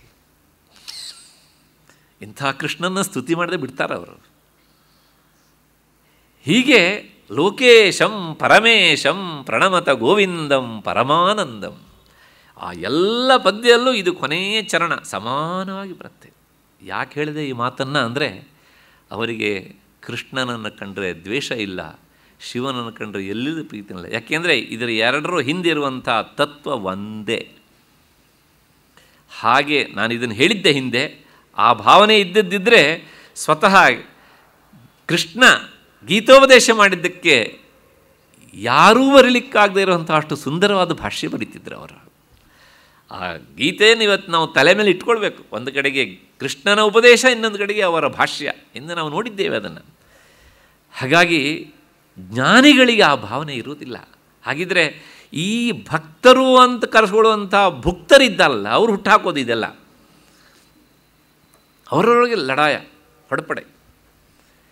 ಹಾಗಾಗಿ ಲೋಕೇಶಂ ಪರಮೇಶಂ ಪ್ರಣಮತ ಗೋವಿಂದಂ ಪರಮಾನಂದಂ ಇದು ಒಂದಾದರೆ, ಇನ್ನೊಂದು ಲಕ್ಷ್ಮೀ ನರಸಿಂಹ ಪಂಚರತ್ನ ಸ್ತೋತ್ರ ಅಂತ ಉಂಟು. ಅದು ಹಾಗೆ ವೇದಾಂತದ ಕೆನೆ. ಅಲ್ಲೂ ಒಂದು ಮಾತು ಹೇಳ್ತಾರೆ, ಇದೆಲ್ಲ ನೋಡಿ ವೈಷ್ಣವ ಪಾರಮ್ಯವನ್ನು ಹೇಳುವ ಸ್ತೋತ್ರಗಳು ಇವೆಲ್ಲ, ವಿಷ್ಣು ಪಾರಮ್ಯವನ್ನು ಹೇಳುವ ಸ್ತೋತ್ರಗಳು. ತವಹಿತಮೇಕಂ ವಚನಂ ವಕ್ಷ್ಯೆ ಶೃಣು ಸುಖ ಕಾಮೋ ಯದಿ ಸತತಂ ಸ್ವಪ್ನೇ ದೃಷ್ಟಂ ಸಕಲಂ ಹಿಮೃಷ ಜಾಗೃತಿ ಚ ಸ್ಮರ ತದ್ವದಿತಿ ಚೇತೋಭೃಂಗ ಭ್ರಮಸಿ ವೃಥಾಭವ ಮರುಭೂಮೌ ಭಜ ಭಜ ಲಕ್ಷ್ಮೀ ನರಸಿಂಹಾನಘ ಪದಸರಸಿಜ ಮಕರಂದಂ. ಮನಸ್ಸಿಗೆ ಹೇಳೋದು, ಓ ಮನಸ್ಸು ಎನ್ನುವಂಥ ದುಂಬಿ, ಎಲ್ಲೆಲ್ಲೋ ನೀ ಯಾಕೆ ಓಡಾಡ್ತೀಯೆ? ಆ ಲಕ್ಷ್ಮೀ ನರಸಿಂಹ ಅವನ ಪಾದಗಳೇ ಕಮಲ, ಕಮಲದಲ್ಲಿ ಮಕರಂದ ಇರುತ್ತೆ. ನೀನು ಎಲ್ಲೆಲ್ಲೋ ಯಾಕೆ ಸುತ್ತೀಯೇ? ಆ ಲಕ್ಷ್ಮೀ ನರಸಿಂಹನ ಪಾದಗಳು ಎನ್ನುವಂಥ ಕಮಲದಲ್ಲಿ ಹೋಗಿ ಕೂತು ಬಿಡು ನೀನು. ಯಾರಿಗೆ ಹೇಳೋದು? ಮನಸ್ಸಿಗೆ. ಎಂಥ ಕಲ್ಪನೆ! ಏನು ಹಾಗಿದ್ರೆ ಅಂದರೆ, ತವಹಿತಮೇಕಂ ವಚನಂ ವಕ್ಷೆ ಶೃಣು ಸುಖ ಕಾಮೋ ಯದಿ ಸತತಂ. ನಿನಗೆ ಸುಖ ಬೇಕೋ ಒಂದು ಮಾತು ಹೇಳ್ತೇನೆ ಕೇಳು. ಏನು ಅಂದರೆ, ಈ ಸ್ವಪ್ನ ಪ್ರಪಂಚ ಹೇಗೆ ಮಿಥ್ಯವೋ ನೋಡಿದ್ದೇವೆ ನಾವು ಹಿಂದೆ, ಹಾಗೆ ಈ ಜಾಗ್ರತ್ ಪ್ರಪಂಚವು ಮಿಥ್ಯ ಅನ್ನೋದನ್ನು ದಿನವೂ ಮೆಲುಕು ಹಾಕು. ಸ್ವಪ್ನೇ ದೃಷ್ಟಂ ಸಕಲಂ ಹಿಮೃಷ ಜಾಗೃತಿ ಚ ಸ್ಮರ ತದ್ವದಿತಿ. ಈ ಭಾವನೆ ನೀನು ಗಟ್ಟಿ ಆಗಬೇಕು ಅಂದರೆ ಮನಸ್ಸೇ ನೀನು ಅಲ್ಲಿ ಹೋಗಿ ಕೂತ್ಕೋ. ಎಲ್ಲಿ? ಲಕ್ಷ್ಮೀ ನರಸಿಂಹನ ಪಾದ ಎನ್ನುವಂಥ ಕಮಲದಲ್ಲಿ. ಯಾಕೆ ಹೇಳಿದೆ ಅಂದರೆ, ವಿಷ್ಣು ಪಾರಮ್ಯವನ್ನು ಹೇಳುವಂಥ ಸ್ತೋತ್ರಗಳು ಸಾಕಷ್ಟು ಅವರಿಂದ ರಚಿತವಾಗಿವೆ. ಬರೇ ಸಾಕಷ್ಟು ಅಷ್ಟೇ ಅಲ್ಲ, ಅಷ್ಟು ಎತ್ತರದ ಸ್ತೋತ್ರಗಳನ್ನು ಅವರು ರಚನೆ ಮಾಡಿದ್ದಾರೆ. ಮತ್ತಿನ್ನೊಂದು ಹರಿಮೀಡೆ ಅಂತ ಉಂಟು, ಅದು ಅಪ್ಪಟ ವೇದಾಂತ ಇನ್ನೂ ಸಹ. ಇದನ್ನೆಲ್ಲ ಯಾರು ಮುಟ್ಲಿಕ್ಕೆ ಹೋಗೋದಿಲ್ಲ. ಯಾಕೆ ಅಂದರೆ ಅದನ್ನು ನೋಡಿಬಿಟ್ರೆ ಓಹೋ ಇಷ್ಟೆಲ್ಲ ವಿಷ್ಣು ಪಾರಮ್ಯವನ್ನು ಹೇಳುವ ಗ್ರಂಥಗಳನ್ನು ಸ್ತೋತ್ರಗಳನ್ನು ರಚನೆ ಮಾಡಿದ್ದಾರಲ್ಲ ಅಂತ ಮತ್ತೆ ಅವ್ರನ್ನ ಬೈಲಿಕ್ಕೆ ಆಗೋದಿಲ್ವಲ್ಲ, ಅದಕ್ಕೋಸ್ಕರ ನೋಡಲಿಕ್ಕೆ ಹೋಗೋದಿಲ್ಲ. ನೋಡದೇ ಇದ್ರೆ ಬೈಬೋದು. ಇದು ನಮ್ಮ ದುರವಸ್ಥೆ. ಆದ್ದರಿಂದ ಅವರಿಗೆ ಯಾವ ಭಾವನೆಯೂ ಸಹ ಇಲ್ಲ, ಜ್ಞಾನಿಗಳಿಗೆ ಯಾರಿಗೂ ಸಹ ಇಂಥ ಭಾವನೆ ಇರೋದಿಲ್ಲ. ಅಷ್ಟು ಹಿನ್ನೆಲೆಯಲ್ಲಿ ಗೋವಿಂದಂ ಪರಮಾನಂದಂ ಸದ್ಗುರುಂ ಪ್ರಣತೋಸ್ಮ್ಯಹಂ, ಗೋವಿಂದನಾದಂತಹ ಆ ಪರಮಾನಂದ ಸ್ವರೂಪನಾದ ಗೋವಿಂದನನ್ನು ನಾನು ನಮಸ್ಕರಿಸುತ್ತೇನೆ. ಇದು ಮೊದಲನೆಯ ಶ್ಲೋಕ. ಮತ್ತು ಎರಡನೆಯ ಶ್ಲೋಕ. ಈ ಗ್ರಂಥದಲ್ಲಿ ಒಂದನ್ನು ನಾವು ನೆನಪಿಟ್ಕೊಳ್ಬೇಕು. ಇಲ್ಲಿ ಎಲ್ಲ ಶ್ಲೋಕಗಳು ಒಂದೇ ರೀತಿಯ ಛಂದಸ್ಸಿನಲ್ಲಿ ಇಲ್ಲ, ಬೇರೆ ಬೇರೆ ಬೇರೆ ಬೇರೆ ಛಂದಸ್ಸುಗಳಲ್ಲಿ ಶ್ಲೋಕಗಳು ಹೆಣೆದುಕೊಂಡಿವೆ. ಹಾಗಾಗಿ ಒಂದೊಂದು ಶ್ಲೋಕಕ್ಕೂ ಬೇರೆ ಬೇರೆ ಓದುವ ಕ್ರಮ ಉಂಟು. ಆ ಕ್ರಮದಲ್ಲಿ ನಾವು ಅದನ್ನು ಓದಿಕೊಂಡ್ರೆ ಹೆಚ್ಚು ಅನುಕೂಲ. ಜಂತೂನಾಂ ನರಜನ್ಮ ದುರ್ಲಭಮತಃ ಪುಂಸ್ತ್ವಂ ತತೋ ವಿಪ್ರತ ತಸ್ಮಾದ್ವೈದಿಕ ಧರ್ಮ ಮಾರ್ಗಪರತಾ ವಿದ್ವತ್ವಮಸ್ಮಾತ್ ಪರಂ ಆತ್ಮಾನಾತ್ಮವಿವೇಚನಂ ಸ್ವನುಭವೋ ಬ್ರಹ್ಮಾತ್ಮನಾ ಸಂಸ್ಥಿತಿಃ ಮುಕ್ತಿರ್ನೋ ಶತಕೋಟಿಜನ್ಮ ಸುಕೃತೈಃ ಪುಣ್ಯೈರ್ವಿನಾ ಲಭ್ಯತೆ. ಮುಕ್ತಿರ್ನೋ ಶತಕೋಟಿಜನ್ಮ ಸುಕೃತೈಃ ಪುಣ್ಯೈರ್ವಿನಾ ಲಭ್ಯತೆ. ಕೊನೆ ಸಾಲು ಪ್ರಾಯಶಃ ಅರ್ಥ ಆಗ್ತದೆ ಎಲ್ಲರಿಗೂ. ಮುಕ್ತಿ ಮೋಕ್ಷ ಮತ್ತು ನಮಗೆ ಅಂತ ಶತಕೋಟಿ ಜನ್ಮ ಸುಕೃತೈ ಪುಣ್ಯೈರ್ವಿನಾ ಲಭ್ಯತೆ. ಸಾರಿ, ಆ ಅಂತಲ್ಲ, ನೋ ಅಂತಾನೆ. ಅಂದರೆ 100 ಕೋಟಿ ಜನ್ಮಗಳಲ್ಲಿ ಮಾಡಿದ ಪುಣ್ಯ ಇಲ್ಲದೆ ಇದ್ದರೆ ಮೋಕ್ಷ ಅನ್ನೋದು ಸಿಗೋದಿಲ್ಲ ಅಂತ. ಇದನ್ನು ಕೇಳಿ ಹತಾಶರಾಗಬೇಡಿ. ಏಕೆಂದರೆ ಅಷ್ಟೆಲ್ಲ ಕಷ್ಟಪಡೋದಾದ್ರೆ ಯಾರಿಗೆ ಬೇಕ್ರಿ? ಮತ್ತು ಹುಟ್ಟೋದು ಸಾಯೋದು ಇದೇ ಒಳ್ಳೆಯದು, ಹೇಗೂ ಅಭ್ಯಾಸ ಆಗಿಬಿಟ್ಟಿದೆ ನಮಗೆ ಅಂತ. ಯಾಕೆಂದರೆ ಅಭ್ಯಾಸ ಆಗಿದೆ. ಹಿಂದೆ ಎಷ್ಟು ಸಲ ಹುಟ್ಟಿದ್ದೇವೆ ಗೊತ್ತಿಲ್ಲ, ಮುಂದೆ ಎಷ್ಟು ಸಲ ಹುಟ್ಟುತ್ತೇವೆ ಗೊತ್ತಿಲ್ಲ.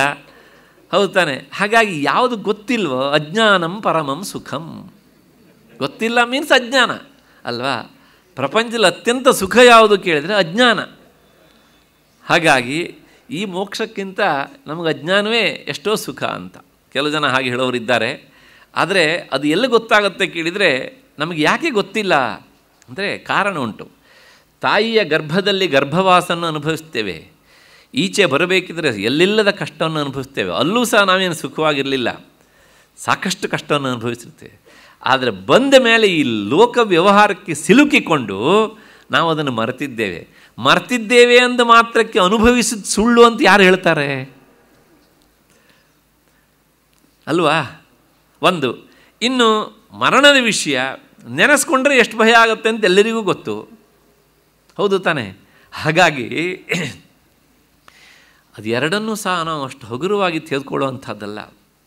ಹಾಗೆ ಅಂತ ಮೋಕ್ಷ ತಕ್ಷಣ ಸಿಗಬೇಕು ಅಂತ ದಿಢೀರಂತ ಇಲ್ಲ. ಅದಕ್ಕೆ ಏನು? ಶತಕೋಟಿ ಜನ್ಮ ಸುಕೃತೈ ಪುಣ್ಯೈರ್ವಿನಾ ಲಭ್ಯತೆ. 100 ಕೋಟಿ ಜನ್ಮಗಳಲ್ಲಿ ಮಾಡಿದ ಪುಣ್ಯ ಇದ್ದರೆ, ಪುಣ್ಯ ಅಂದರೆ ಇನ್ನೇನು ಪುಣ್ಯ ಅಲ್ಲ, ಸತ್ವಗುಣದ ಉಚ್ಛ್ರಾಯ ಸ್ಥಿತಿಯೇ ಪುಣ್ಯ. ಯಾಕೆಂದರೆ ಗೀತೆಯಲ್ಲಿ ಗೀತಾಚಾರ್ಯ ಹೇಳ್ತಾನೆ, ಸತ್ವಾತ್ ಸಂಜಾಯತೆ ಜ್ಞಾನಂ. ಆ ಸತ್ವಗುಣದಿಂದಲೇ ಆತ್ಮಜ್ಞಾನ ಬರೋದು. ಅದರ ಉಚ್ಛ್ರಾಯ ಸ್ಥಿತಿಗೆ ಪುಣ್ಯ ಅಂತ ಹೆಸರು. ನಮಗೆ ಪುಣ್ಯ ಅಂದ ತಕ್ಷಣ ಏನೋ ಒಂದು ಲಾಟ್ರಿ ತಾಗ್ಬಿಡ್ತು, ಪುಣ್ಯ ಕಣ್ರಿ. ಪುಣ್ಯ ಅಲ್ಲ, ಆವತ್ತಿಂದ ಕೆಟ್ಟ ಆಲೋಚನೆ ಬರ್ತಾ ಇರುತ್ತೆ, ಕೆಟ್ಟ ದಾರಿ ಹಿಡಿತಾನೆ, ಹೌದು ತಾನೆ? ಯಾವನಿಗೆ ನನ್ನ ಬಗ್ಗೆ ನಾನು ತಿಳ್ಕೊಳ್ಬೇಕು ಅನ್ನುವಂಥ ಆಸೆ ಗಟ್ಟಿಯಾಗತ್ತೋ ಅಲ್ಲಿ ಅವನ ಪುಣ್ಯಾಂಶ ಕೆಲಸ ಮಾಡ್ತಾ ಇದೆ ಅಂತ ಅರ್ಥ. ಅಷ್ಟು ಹಿನ್ನೆಲೆಯಲ್ಲಿ ಮತ್ತು ಈ ಶ್ಲೋಕದ ವಿವರಣೆ ಏನು ಅಂದರೆ, ಜಂತೂನಾಂ ನರಜನ್ಮ ದುರ್ಲಭಂ. ಜಂತು ಅಂದರೆ ಇವತ್ತು ಪ್ರಸಿದ್ಧವಾದ ಅರ್ಥ ಬೇರೆ ಉಂಟು. ಹೊಟ್ಟೆ ಹುಳಕ್ಕೂ ಆ ಒಂದು ಶಬ್ದ ಪ್ರಯೋಗ ಉಂಟು, ಆದರೆ ಆ ಅರ್ಥ ಅಲ್ಲ. ಜಂತು ಅನ್ನೋದಕ್ಕೆ ಅರ್ಥ ಜಾಯತೆ ಇತು ಜಂತು. ಯಾವುದು ಮತ್ತೆ ಮತ್ತೆ ಹುಟ್ಟತ್ತೋ ಅದಕ್ಕೆ ಜಂತು ಅಂತ ಹೆಸರು. ಜಂತೂನಾಂ ಅಂದರೆ ಈ ಮತ್ತೆ ಮತ್ತೆ ಹುಟ್ಟುತ್ತವೆ ಸಾಯ್ತವೆ ಎಲ್ಲ ಜೀವಿಗಳು. ಈ ಗುಂಪುಗಳಲ್ಲಿ ನರಜನ್ಮ ದುರ್ಲಭಂ. ನರಜನ್ಮ, ಮನುಷ್ಯ ಜನ್ಮ ಅತ್ಯಂತ ದುರ್ಲಭ ಅಂತ. ಯಾಕ್ರಿ ದುರ್ಲಭ? ನಾವೆಲ್ಲ ಹುಟ್ಟಿಲ್ವ ಈಗ ಅಂದರೆ ಅದೇ ಇರೋದು ಸ್ವಾರಸ್ಯ. ಯಾಕೆಂದರೆ ನಾವು ಈಗ ಹುಟ್ಟಿದ್ದೇವೆ, ಆದರೆ ಇದರ ಹಿಂದೆ ನಾವು ಇದಕ್ಕೆ ಬೇಕಾದಂತಹ 2 ಕ್ವಾಲಿಫಿಕೇಷನನ್ನು ಗಳಿಸಿದ್ವಿ. ಯಾವ್ಯಾವುದು ಅಂದರೆ, ಮನುಷ್ಯ ಜನ್ಮ ಬರಬೇಕಿದ್ರೆ ಬಲವಾದ 2 ಅಂಶಗಳಿರಬೇಕು. ಯಾವುದು ಅಂದರೆ, ಬರೇ ಪಾಪ ಇದ್ದರೆ ಮನುಷ್ಯ ಜನ್ಮ ಬರೋದಿಲ್ಲ, ಬರೇ ಪುಣ್ಯದ ಅಂಶ ಇದ್ದರೂ ಸಹ ಮನುಷ್ಯ ಜನ್ಮ ಬರೋದಿಲ್ಲ. ಪುಣ್ಯದ ಅಂಶ ಜಾಸ್ತಿ ಇದ್ದರೆ ಅಲ್ಲಿ ಹೋಗ್ತಾನೆ ಸ್ವರ್ಗಲೋಕಕ್ಕೆ, ಮತ್ತು ಪಾಪದ ಅಂಶ ಜಾಸ್ತಿ ಇದ್ದರೆ ಇಲ್ಲಿ ಹುಟ್ಟುತ್ತಾರೆ, ಆದರೆ 4 ಕಾಲಿನ ಪ್ರಾಣಿಯಾಗಿ ಹುಟ್ಟುತ್ತಾನೆ, ಪಶುವಾಗಿ ಹುಟ್ಟುತ್ತಾನೆ, ಅಥವಾ ಇನ್ಯಾವುದೋ ಒಟ್ಟಾರೆ. ಹಾಗಿದ್ದರೆ ಮನುಷ್ಯನಾಗಲಿಕ್ಕೆ ಏನು ಅರ್ಹತೆ ಬೇಕು ಅಂದರೆ ಅದೇ ಇದು 2 ಸ್ವಲ್ಪ ಮಿಕ್ಸ್ ಆಗಬೇಕು. ಪಾಪ ಮತ್ತು ಪುಣ್ಯ. ಹಾಗಾಗಿ ಇದರೊಳಗೆ ಗೊತ್ತಾಗುತ್ತೆ ನಮ್ಮಲ್ಲಿ ಅದು ಎರಡರ ಅಂಶ ಎಷ್ಟೆಷ್ಟಿದೆ ಅಂತ ಗೊತ್ತಿಲ್ಲ, ಅದು ಎರಡು ಮಿಕ್ಸ್ ಆಗಿದೆ ಅನ್ನೋದಂತೂ ಸತ್ಯ.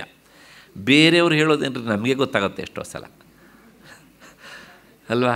ಯಾಕೆಂದರೆ ಇರೋ ಒಂದು ತಲೆಯಲ್ಲಿ ಬೆಳಗಿನ ಸಂಜೆವರೆಗೆ ಬರುವ ಎಲ್ಲ ಆಲೋಚನೆಗಳನ್ನು ಎರಡು ವಿಭಾಗ ಮಾಡೋಣ. ಅದರೊಳಗೆ ಒಂದು ದುರಾಲೋಚನೆಯ ಗುಂಪು, ಇನ್ನೊಂದು ಸದಾಲೋಚನೆಯ ಗುಂಪು. ಅಷ್ಟರೊಳಗೆ ಗೊತ್ತಾಗುತ್ತೆ ಆ ದುರಾಲೋಚನೆ ಕಾರಣ ನಾವು ಮಾಡಿದ ಪಾಪ, ಸದಾಲೋಚನೆಗೆ ಕಾರಣ ನಾವು ಮಾಡಿದಂತಹ ಪುಣ್ಯ. ಇದನ್ನೇ ಶುಭೈರಾಪ್ನೋತಿ ದೇವತ್ವಂ. ಶುಭ ಅಂದರೆ ಒಳ್ಳೆಯ ಕರ್ಮವನ್ನು ಮಾಡಿದ್ದಿದ್ದರೆ ಅವನಿಗೇನು ಬರುತ್ತೆ ಹೇಳಿದರೆ ದೇವತ್ವ, ದೇವತಾ ಜನ್ಮ. ಅಂದರೆ ಅಲ್ಲಿ ಹೋಗ್ತಾನೆ ಸ್ವರ್ಗಕ್ಕೆ. ನಿಷಿದ್ಧೈ ನಾರಕೀಂ ತನು, ಮಾಡಬಾರದ ಕೆಟ್ಟ ಕರ್ಮಗಳನ್ನು ಮಾಡಿದರೆ ಆತ ನಾರಕಿ, ಮತ್ತೆ ನರಕಕ್ಕೆ ಹೋಗ್ತಾನೆ, ಹುಟ್ಟುತ್ತಾನೆ ಸಾಯ್ತಾನೆ, ಹುಟ್ಟುತ್ತಾನೆ ಸಾಯ್ತಾನೆ. ಪ್ರಶ್ನೆ ಇಷ್ಟೇ, ಯಾಕೆ ಹುಟ್ಟಿದೆ ಅಂತ ಕೇಳಿದರೆ ಸಾಯೋದಕ್ಕೆ ಅಂತ, ಯಾಕೆ ಸತ್ತೆ ಮತ್ತು ಹುಟ್ಟೋದಕ್ಕೆ ಅಂತ. ಜಾತಸ್ಸೈ ಧ್ರುವೋ ಮೃತ್ಯು ಧ್ರುವಂ ಜನ್ಮ ಮೃತಸ್ಯ ಚ. ಹಾಗಾಗಿ ನಾರಕೀ ಜನ್ಮ ಅಂದರೆ ಮತ್ತೆ ಮತ್ತೆ ಹುಟ್ಟು ಸಾವುಗಳ ಕಟ್ಟಿಗೆ ಒಳಪಡುವುದು, ಅದು ನಾರಕೀ ಜನ್ಮ. ಮತ್ತು ಉಭಾಭ್ಯಾಂ ಪುಣ್ಯಪಾಪಾಭ್ಯಾಂ ಮಾನುಷ್ಯಂ ಲಭತೆ ಅವಶಃ. ಈ ಪುಣ್ಯ ಪಾಪ ಎರಡೂ ಮಿಶ್ರಣವಾದರೆ ಮನುಷ್ಯ ಜನ್ಮ ಬರ್ತದೆ ಅಂತ. ಅದೊಂದು ಸಂತೋಷ ಸಂಗತಿ. ಆದರೆ ಇನ್ನೊಂದು ಶಬ್ದ ಉಂಟು ಅಲ್ಲಿ, ಅವಶಃ. ಇವನು ಸ್ವತಂತ್ರನಲ್ಲ. ಯಾರೂ ನಮ್ಮನ್ನು ಕಟ್ಟಿ ಹಾಕಲಿಲ್ಲ ರೀ, ಆದರೆ ನಮಗೆ ನಾವೇ ಕಟ್ಟಿ ಹಾಕ್ಕೊಳ್ತಾ ಇರ್ತೇವೆ. ಇಲ್ಲಿ ನಾವು ಬೇರೆ ಯಾರಿಗೂ ವಶ ಅಲ್ಲದೆ ಇರ್ಬೋದು, ಆದರೆ ನಮಗೆ ನಾವೇ ವಶ. ಅಂದರೆ ಯಾವ್ಯಾವುದಕ್ಕೂ ಒಳ್ಳೆಯದು ಯಾವ್ಯಾವುದಕ್ಕೂ ಕೆಟ್ಟದು ಅಂತ ನಾವು ಬೋರ್ಡ್ ಹಾಕ್ಕೊಂಡು ಅಲ್ಲೇ ಓಡಾಡ್ತಾ ಇರ್ತೀವಿ ನಾವು ಹೀಗೆ ಅಂತ. ಹಾಗಾಗಿ ಏನಾಗುತ್ತೆ ಕೇಳಿದರೆ ನಾವು ಅವಶರು. ಅಂದರೆ ಒಳ್ಳೆಯದನ್ನು ಮಾಡಲಿಕ್ಕೆ ಅವಕಾಶ ಇದ್ರೂ ಸಹ ಒಳ್ಳೆಯದನ್ನು ಮಾಡುವುದಿಲ್ಲ. ಯಾಕೆ? ನಾವು ಇನ್ಯಾವುದಕ್ಕೋ ವಶರಾಗಿರ್ತೇವೆ. ಕೆಟ್ಟದ್ದು ಇದು ಗೊತ್ತಿರುತ್ತೆ, ಇದನ್ನು ಬಿಡಬೇಕು ಅಂತ ಅಂದ್ಕೊಂಡಿರ್ತೇವೆ, ಬಿಡಲಿಕ್ಕಾಗೋದಿಲ್ಲ. ಹಾಗಾಗಿ ನಾವು ಏನಾಗ್ತೇವೆ ಕೇಳಿದರೆ ಇನ್ನೊಬ್ಬರಿಗೆ ಅಧೀನವಾದಂತೆ ಕೆಲಸ ಮಾಡ್ತಾ ಇರ್ತೇವೆ. ಹಾಗಾಗಿ ನಾವು ಈ ಮನುಷ್ಯ ಜನ್ಮ ಬಂದಾಗ ಪೂರ್ತಿ ಸ್ವತಂತ್ರರು ಅಂತ ಕೇಳಿದರೆ ಸ್ವತಂತ್ರರಲ್ಲ, ಪೂರ್ತಿ ಆಗಿರೋ ಅಸ್ವತಂತ್ರರ ಕೇಳಿದರೆ ಅಸ್ವತಂತ್ರರು ಅಲ್ಲ. ಒಂದು ರೀತಿಯ ಸ್ವಾತಂತ್ರ್ಯ ಇದೆ. ಹೇಗೆ ಕೇಳಿದರೆ ನಾವು ಸ್ವತಂತ್ರ ಭಾರತದ ಪರತಂತ್ರ ಪ್ರಜೆಗಳಿದ್ದೇವಲ್ಲ ಹಾಗೆ. ಆಗ ನಾವು ಅವ್ರ ಕಾಲದೊಳಗೆ ಪರತಂತ್ರ ಭಾರತದ ಸ್ವತಂತ್ರ ಪ್ರಜೆಗಳಾಗಿದ್ವಿ. ಈಗ ನಾವು ಸ್ವತಂತ್ರ ಭಾರತದ ಪರತಂತ್ರ ಪ್ರಜೆಗಳು. ಹಾಗೆ ನಮ್ಮ ಪರಿಸ್ಥಿತಿ.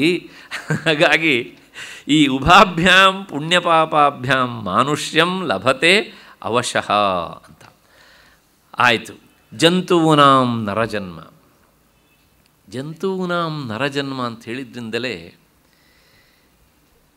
ಇಲ್ಲಿ ವ್ಯಾಖ್ಯಾನದಲ್ಲಿ ಗುರುಗಳು ಬಹಳ ಸುಂದರವಾದ ವಿವರಣೆ ಕೊಡ್ತಾರೆ. ನರಜನ್ಮ ಬಂತು ಅಂದರೆ ನನಗೆ ಹಿಂದೂ ಸಹ ಜನ್ಮ ಇತ್ತು ಅಂತ ಅರ್ಥ ಅಲ್ವಾ? ಅಂದರೆ ಆ ಹಿಂದಿನ ಜನ್ಮ ಬಂದಾಗಲೂ ಸಹ ಜನ್ಮ ಬೇರೆ, ಈ ಜನ್ಮದ ದೇಹ ಬೇರೆ, ಆದರೆ ಎರಡೂ ಜನ್ಮದಲ್ಲಿರುವಂಥ ಆತ್ಮ ಮಾತ್ರ ಸಮಾನ. ಹೇಗೆ ಅಂದರೆ ಮಾಲೆಯನ್ನು ಕಟ್ಟಿರ್ತಾರೆ, ಎಲ್ಲ ಹೂವುಗಳೂ ಬೇರೆ, ಆದರೆ ಆ ಎಲ್ಲ ಹೂವುಗಳ ಒಳಗೆ ಅನುಸ್ಯೂತವಾಗಿ ನಿರಂತರವಾಗಿರುವಂಥ ದಾರ ಒಂದೇ. ಹಾಗೆಯೇ ಆ ಆತ್ಮವಸ್ತು ಸಮಾನ, ಆದರೆ ಆ ಒಂದೇ ಆತ್ಮವಸ್ತುವಿನಲ್ಲಿಯೇ ಬೇರೆ ಬೇರೆ ಬೇರೆ ಬೇರೆ ಜನ್ಮಗಳು ಬರ್ತವೆ ಹೋಗ್ತವೆ, ಬರ್ತವೆ ಹೋಗ್ತವೆ. ಎಷ್ಟಾಗಿದೆ ಗೊತ್ತಿಲ್ಲ, ಮುಂದೆ ಎಷ್ಟಿದೆ ಅಂತಲೂ ಗೊತ್ತಿಲ್ಲ. ನಾವು ಹೂವಿನ ಮಾಲೆಯನ್ನು ನೋಡಿ ತೀರ್ಮಾನ ಮಾಡುವ ಹಾಗೆ, ಇದರ ಹಿಂದೆ ದಾರ ಇದೆ ಅಂತ ತೀರ್ಮಾನ ಮಾಡುವ ಹಾಗೆ, ನನಗೆ ಮನುಷ್ಯ ಜನ್ಮ ಬಂದಿದ್ದರಿಂದಲೇ ಹಿಂದೂ ನನಗೆ ಎಷ್ಟೋ ಜನ್ಮ ಆಗಿದೆ, ಮುಂದೂ ಸಹ ಎಷ್ಟೋ ಜನ್ಮ ಆಗಬಹುದು, ಆಗುತ್ತೆ. ಒಂದು ಸಲ ಮನುಷ್ಯ ಜನ್ಮ ಬಂದರೆ ಮತ್ತೆಷ್ಟೋ ಜನ್ಮ ಬರಲಿಕ್ಕೆ ಬೇಕಾದ ಅರ್ಹತೆಯನ್ನು ಸಂಪಾದನೆ ಮಾಡ್ತಾನಂತೆ. ಎಷ್ಟೋ ಜನ್ಮ, ಮನುಷ್ಯ ಜನ್ಮವೇ ಅಲ್ಲ ಅಂದರೆ ಇಲ್ಲಿ ಗೊತ್ತಿದ್ದು ಆತ ಪಾಪಗಳನ್ನು ತಪ್ಪನ್ನು ಮಾಡ್ತಾನೆ, ಅದರಿಂದ ಮತ್ತೆ ಪುನಃ ಜನ್ಮವನ್ನು ಆತ ಕರೀತಾ ಇರ್ತಾನೆ, ಬಾಬಾ ಅಂತ ಹೀಗೆ ಅಂತೆ. ಹೀಗೆ ಜಂತೂನಾಂ ನರಜನ್ಮ ದುರ್ಲಭಂ. ಆದರೆ ಈ ಎಲ್ಲ ಜಂತುಗಳಲ್ಲೂ ಅಂದರೆ ಹುಟ್ಟು ಸಾವಿಗೆ ತುತ್ತಾಗುವಂಥ ಜನ್ಮಗಳಲ್ಲೂ ಮನುಷ್ಯ ಜನ್ಮ ಅತ್ಯಂತ ದುರ್ಲಭ. ಯಾಕ್ರಿ ದುರ್ಲಭ? ಬೇರೆ ಜನ್ಮಗಳಲ್ಲಿ ಇಲ್ಲ. ಒಂದು ಸಣ್ಣ ಉದಾಹರಣೆ ಕೊಡ್ತೇನೆ. ಇಲ್ಲಿ ಯಾವುದೋ ಒಂದು ನಾಯಿ ಬಂತು ಅಂತ ಇಟ್ಕೊಳ್ಳಿ. ವಿವೇಕ ಚೂಡಾಮಣಿಯ ಉಪನ್ಯಾಸ ನಡೀತಾ ಇದೆ. ಒಂದು 10 ನಿಮಿಷ ಕುಳಿತು ಹೋಗೋಣ ಅಂತ ಇಲ್ಲಿ ಬಂದುಬಿಡ್ತು ಅಕಸ್ಮಾತ್ತಾಗಿ. ಅದಕ್ಕೆ ಇಲ್ಲಿ ಬರಲಿಕ್ಕೆ ಯಾರಾದರೂ ಬಿಡ್ತಾರಾ? ಅಲ್ಲಿಂದನೇ ಸಾಗಾಗ್ತಾರೆ ಅಲ್ವಾ? ಯಾಕೆ ಯಾಕೆ? ಅದಕ್ಕೆ ಯಾವುದೋ ಜನ್ಮದ ಪುಣ್ಯವಶಾತ್ ಆ ಸಂಸ್ಕಾರ ಬಂದ್ರೂ ಸಹ ಕೇಳಲಿಕ್ಕೆ ಅವಕಾಶ ಇಲ್ಲ. ಬರೋದಿಲ್ಲ, ಬಂದ್ರೂ ಸಹ ಕೇಳಲಿಕ್ಕೆ ಅವಕಾಶ ಬೇರೆಯವರು ಮಾಡಿಕೊಡೋದಿಲ್ಲ. ನಮಗೆ ಯಾರೀ ತಡೀತಾರೆ? ಒಂದು. ಮತ್ತು ನಮಗೆ ವಿಚಾರ ಮಾಡಿದರೆ ಹೌದಲ್ಲ, ಪ್ರಾಣಿಗಳಿಗೆ, ಸಾಮಾನ್ಯ ಪಶುಗಳಿಗೆ ಇಲ್ಲದೇ ಇರುವಂಥ ಹೆಚ್ಚಿನ ಬುದ್ಧಿ ನನಗಿದೆ, ಮತ್ತಷ್ಟೇ ಅಲ್ಲ ನನ್ನ ಬಗ್ಗೆ ವಿಚಾರ ಮಾಡುವ ಸ್ವಾತಂತ್ರ್ಯವೂ ನನಗುಂಟು ಅಂತ ಗೊತ್ತಾಗುತ್ತೆ. ಆದರೆ ನಾವು ಮಾಡೋದಿಲ್ಲ. ಇಷ್ಟೆಲ್ಲ ಅವಕಾಶಗಳು ಮನುಷ್ಯ ದೇಹದಲ್ಲೇ. ಒಂದು ಇಂದ್ರಿಯಗಳು, 5 ಇಂದ್ರಿಯಗಳು ಅವುಗಳಿಗುಂಟ? ಮನುಷ್ಯ ಒಬ್ಬನನ್ನು ಬಿಟ್ಟರೆ ಬೇರೆ ಯಾವುದಾದ್ರೂ ಪಶುಗಳಿಗೆ ವಾಗೀಂದ್ರಿಯ ಉಂಟನ್ರಿ? ಇಲ್ಲ. ಸಂತೋಷ ಆಯಿತು, ನಾವು ನಗ್ತೇವೆ. ಅವು ಹೇಗ್ರಿ ನಗಬೇಕು ಅಲ್ವಾ? ಬೇಸರ ಆಯಿತು, ಯಾರಿಗೋ ಸ್ವಲ್ಪ ಗಟ್ಟಿಯಾಗಿ ಮಾತನಾಡಬೇಕು, ಹೇಗೆ ಹೇಳಬೇಕು? ಇಲ್ಲ. ಆಮೇಲೆ ನೆಂಟರ ಮನೆಗೆ ಊಟಕ್ಕೆ ಕರೆದ್ರು ಹೋಗೋಣ ಅಂದರೆ ಉಂಟು ಅವರಿಗೆ? ಈ ಬಾಂಧವ್ಯ ಇಲ್ಲ, ಈ ವೈಚಾರಿಕ ಶಕ್ತಿ ಇಲ್ಲ, ಇಂದ್ರಿಯ ಪಾಠವತೆ ಇಲ್ಲ. ಮತ್ತು ಅದಕ್ಕೋಸ್ಕರ ಅವುಗಳ ಜನ್ಮ ಉಂಟಲ್ಲ, ಅದು ತಮೋಗುಣ ಭೂಯಿಷ್ಠವಾದ ಜನ್ಮ. ಇನ್ನು ದೇವತೆಗಳ ಕಥೆ ನೋಡಿದರೆ ಅವರಿಗೆ ಏನಿದ್ರೂ ಸಹ ಹಿಂದೆ ಪಡೆದದ್ದನ್ನು ಅನುಭವಿಸುವುದೇ ಅಷ್ಟೇ ಹೊರತೂ ಸಹ ಮತ್ತಿನ್ನು ಒಳ್ಳೆಯದನ್ನು ಮಾಡಲಿಕ್ಕೆ ಅವಕಾಶ ಇಲ್ಲ. ನಮ್ಮ ದೃಷ್ಟಿಯಲ್ಲಿ ಅವರು ಮೇಲಿದ್ದಾರೆ, ಕರೆಕ್ಟು. ಆದರೆ ಯಾಕೆ ಮೇಲಿದ್ದಾರೆ ಅಂದರೆ ಮತ್ತನ ಕೆಳಗೆ ಬರೋದಕ್ಕೆ ಅಲ್ಲಿದ್ದಾರೆ ಅವರಷ್ಟೇ. ಆದರೆ ಈ ಸ್ವಾತಂತ್ರ್ಯ ಮನುಷ್ಯನಿಗೆ ಉಂಟು. ಯಾಕೆ ಹೇಳಿದರೆ ಅವನು ಒಳ್ಳೆಯದನ್ನು ಮಾಡಿ ಆತ್ಮಚಿಂತನೆಯನ್ನು ಮಾಡಿ ಮೋಕ್ಷವನ್ನಾದರೂ ಪಡಿಬಹುದು, ನರಕಕ್ಕಾದರೂ ಹೋಗ್ಬೋದು. ಅಂದರೆ ನಮಗೆ ಸಿಕ್ಕಂಥ ಈ ಲೈಸೆನ್ಸ್ ಉಂಟಲ್ಲ, ಇದೊಂಥರ ಈ ಆಲ್ ಇಂಡಿಯಾ ಪರ್ಮಿಟ್ ಅಂತ ಬೋರ್ಡ್ ಹಾಕ್ಕೊಳ್ತಾರಲ್ಲ, ಹಾಗೆ ಅವುಗಳಿಗಿರುವಂತಹ ಬದುಕಿನ ಲೈಸೆನ್ಸ್ ಆಗಿಲ್ಲ. ಮತ್ತಷ್ಟೇ ಅಲ್ಲ, ನಮ್ಮ ಬದುಕಿನಲ್ಲಿ ಒಳ್ಳೆಯದನ್ನು ಮಾಡಲಿಕ್ಕೂ ಸಾಕಷ್ಟು ಅವಕಾಶ ಇದೆ, ಕೆಟ್ಟದ್ದನ್ನು ಮಾಡೋದಕ್ಕೂ ಅವಕಾಶ ಇದೆ. ಅವುಗಳಿಗೆ ಹಾಗಿಲ್ಲ. ಏನೋ ಉಪಕಾರ ಮಾಡಬೇಕು ಅಂತ ಅನ್ನಿಸ್ತು, ಏನು ಉಪಕಾರ ಮಾಡ್ತೇವೆ? ಇಲ್ಲ. ಇಲ್ಲ, ನಾನೇನೋ ವೇದಾಂತ ಶ್ರವಣ ಮಾಡಬೇಕು ಅಂತ ಅನ್ನಿಸ್ತು, ಅವಕಾಶ ಉಂಟ? ಮರದ ಜನ್ಮ ಬಂದುಬಿಡ್ತು, ಏನೋ ವೇದಾಂತ ವಿಚಾರ ಕೇಳಬೇಕು ಹೋಗಬೇಕು ಅಂತ ಆಸೆ, ಹೋಗ್ಲಿಕ್ಕಾಗುತ್ತಾ? ಅಕಸ್ಮಾತ್ತಾಗಿ ಮರ ಏನೋ ಹೊರಟು ಬಿಡ್ತು, ಜನ ಬಿಡ್ತಾರ? ಊಹೆ ಮಾಡಲಿಕ್ಕೂ ಸಾಧ್ಯ ಇಲ್ಲ. ಹಾಗಾಗಿ ಮನುಷ್ಯ ಜನ್ಮದಲ್ಲಿ ಮಾತ್ರ ಎಲ್ಲ ವಿಶೇಷ ಸೌಲಭ್ಯಗಳಿವೆ. ಆದ್ದರಿಂದ ವಿಶೇಷವಾಗಿ ಅಧ್ಯಾತ್ಮ ಚಿಂತನೆಗೆ ಬೇಕಾದ ಎಲ್ಲ ವ್ಯವಸ್ಥೆಯನ್ನು ಇಲ್ಲಿಟ್ಟಿದ್ದಾನೆ ಭಗವಂತ. ಹಾಗಾಗಿ ಜಂತೂನಾಂ ನರಜನ್ಮ ದುರ್ಲಭಂ. ಈ ಎಷ್ಟೋ ಕೋಟಿ ಜೀವಿಗಳು ಅಂತ ಹೇಳ್ತಾರಲ್ಲ, ಅಷ್ಟು ಕೋಟಿ ಜೀವಿಗಳಲ್ಲಿ ಅತ್ಯಂತ ಶ್ರೇಷ್ಠವಾದ ಜನ್ಮ ಮನುಷ್ಯ ಜನ್ಮ. ಹಾಗಾಗಿ ನಾವು ಅದರ ಬಗ್ಗೆ ಸಂತೋಷ ಪಡಬೇಕು. ಯಾವುದೋ ಜನ್ಮಗಳೆಲ್ಲ, ಎಷ್ಟೋ ಜನ್ಮಗಳಲ್ಲಿ ಮಾಡಿದಂಥ ಪುಣ್ಯ ಪರಿಪಾಕದಿಂದ ನಮಗೆ ಈ ಜನ್ಮ ಬಂದಿದೆಯಲ್ಲ ಅಂತ. ಹಾಗಾಗಿ ಇದನ್ನು ಹೇಗೆ ಸದುಪಯೋಗಪಡಿಸ್ಕೊಳ್ಬೇಕು ಅನ್ನೋಂಥ ಪ್ರಶ್ನೆ ಉಳಿದಿರುತ್ತೆ ನಮ್ಮ ಮುಂದೆ. ಈ ಶ್ಲೋಕದಲ್ಲಿ ಇಂಥದ್ದೇ ವಿಚಾರ ಹೇಳ್ತಾ ಹೋಗ್ತಾರೆ. ಒಂದಕ್ಕಿಂತ ಉಚ್ಛ್ರಾಯ ಮುಂದೆ ಹೇಳುವಂಥದ್ದು, ಮೊದಲು ಹೇಳೋದಕ್ಕಿಂತ ಉತ್ತರೋತ್ತರವಾದ್ದು ಇನ್ನೂ ಉತ್ತಮ ಎನ್ನುವಂಥದ್ದನ್ನು ಭಗವತ್ಪಾದರು ಹೇಳ್ತಾರೆ. ಹಾಗಾಗಿ ಇಲ್ಲಿಗೆ ನಿಲ್ಲಿಸ್ಕೊಳ್ಳೋಣ. ಯಾಕೆಂದರೆ ಪ್ರಾರಂಭಕ್ಕೆ ತಡ ಮಾಡಿದ್ದೇನೆ, ಮತ್ತು ನಾನು ಮುಕ್ತಾಯಕ್ಕೂ ತಡ ಮಾಡೋದು ಬೇಡ. ಹಾಗಾಗಿ ನಾಳೆ 6:15 ಸೇರಿದಾಗ ಮುಂದಿನ ವಿಚಾರ ನೋಡೋಣ. ಅಲ್ಲಿವರೆಗೆ ನಿಮ್ಮೆಲ್ಲರಿಗೂ ನಮಸ್ಕಾರ ಮತ್ತು ಕೃತಜ್ಞತೆಗಳು.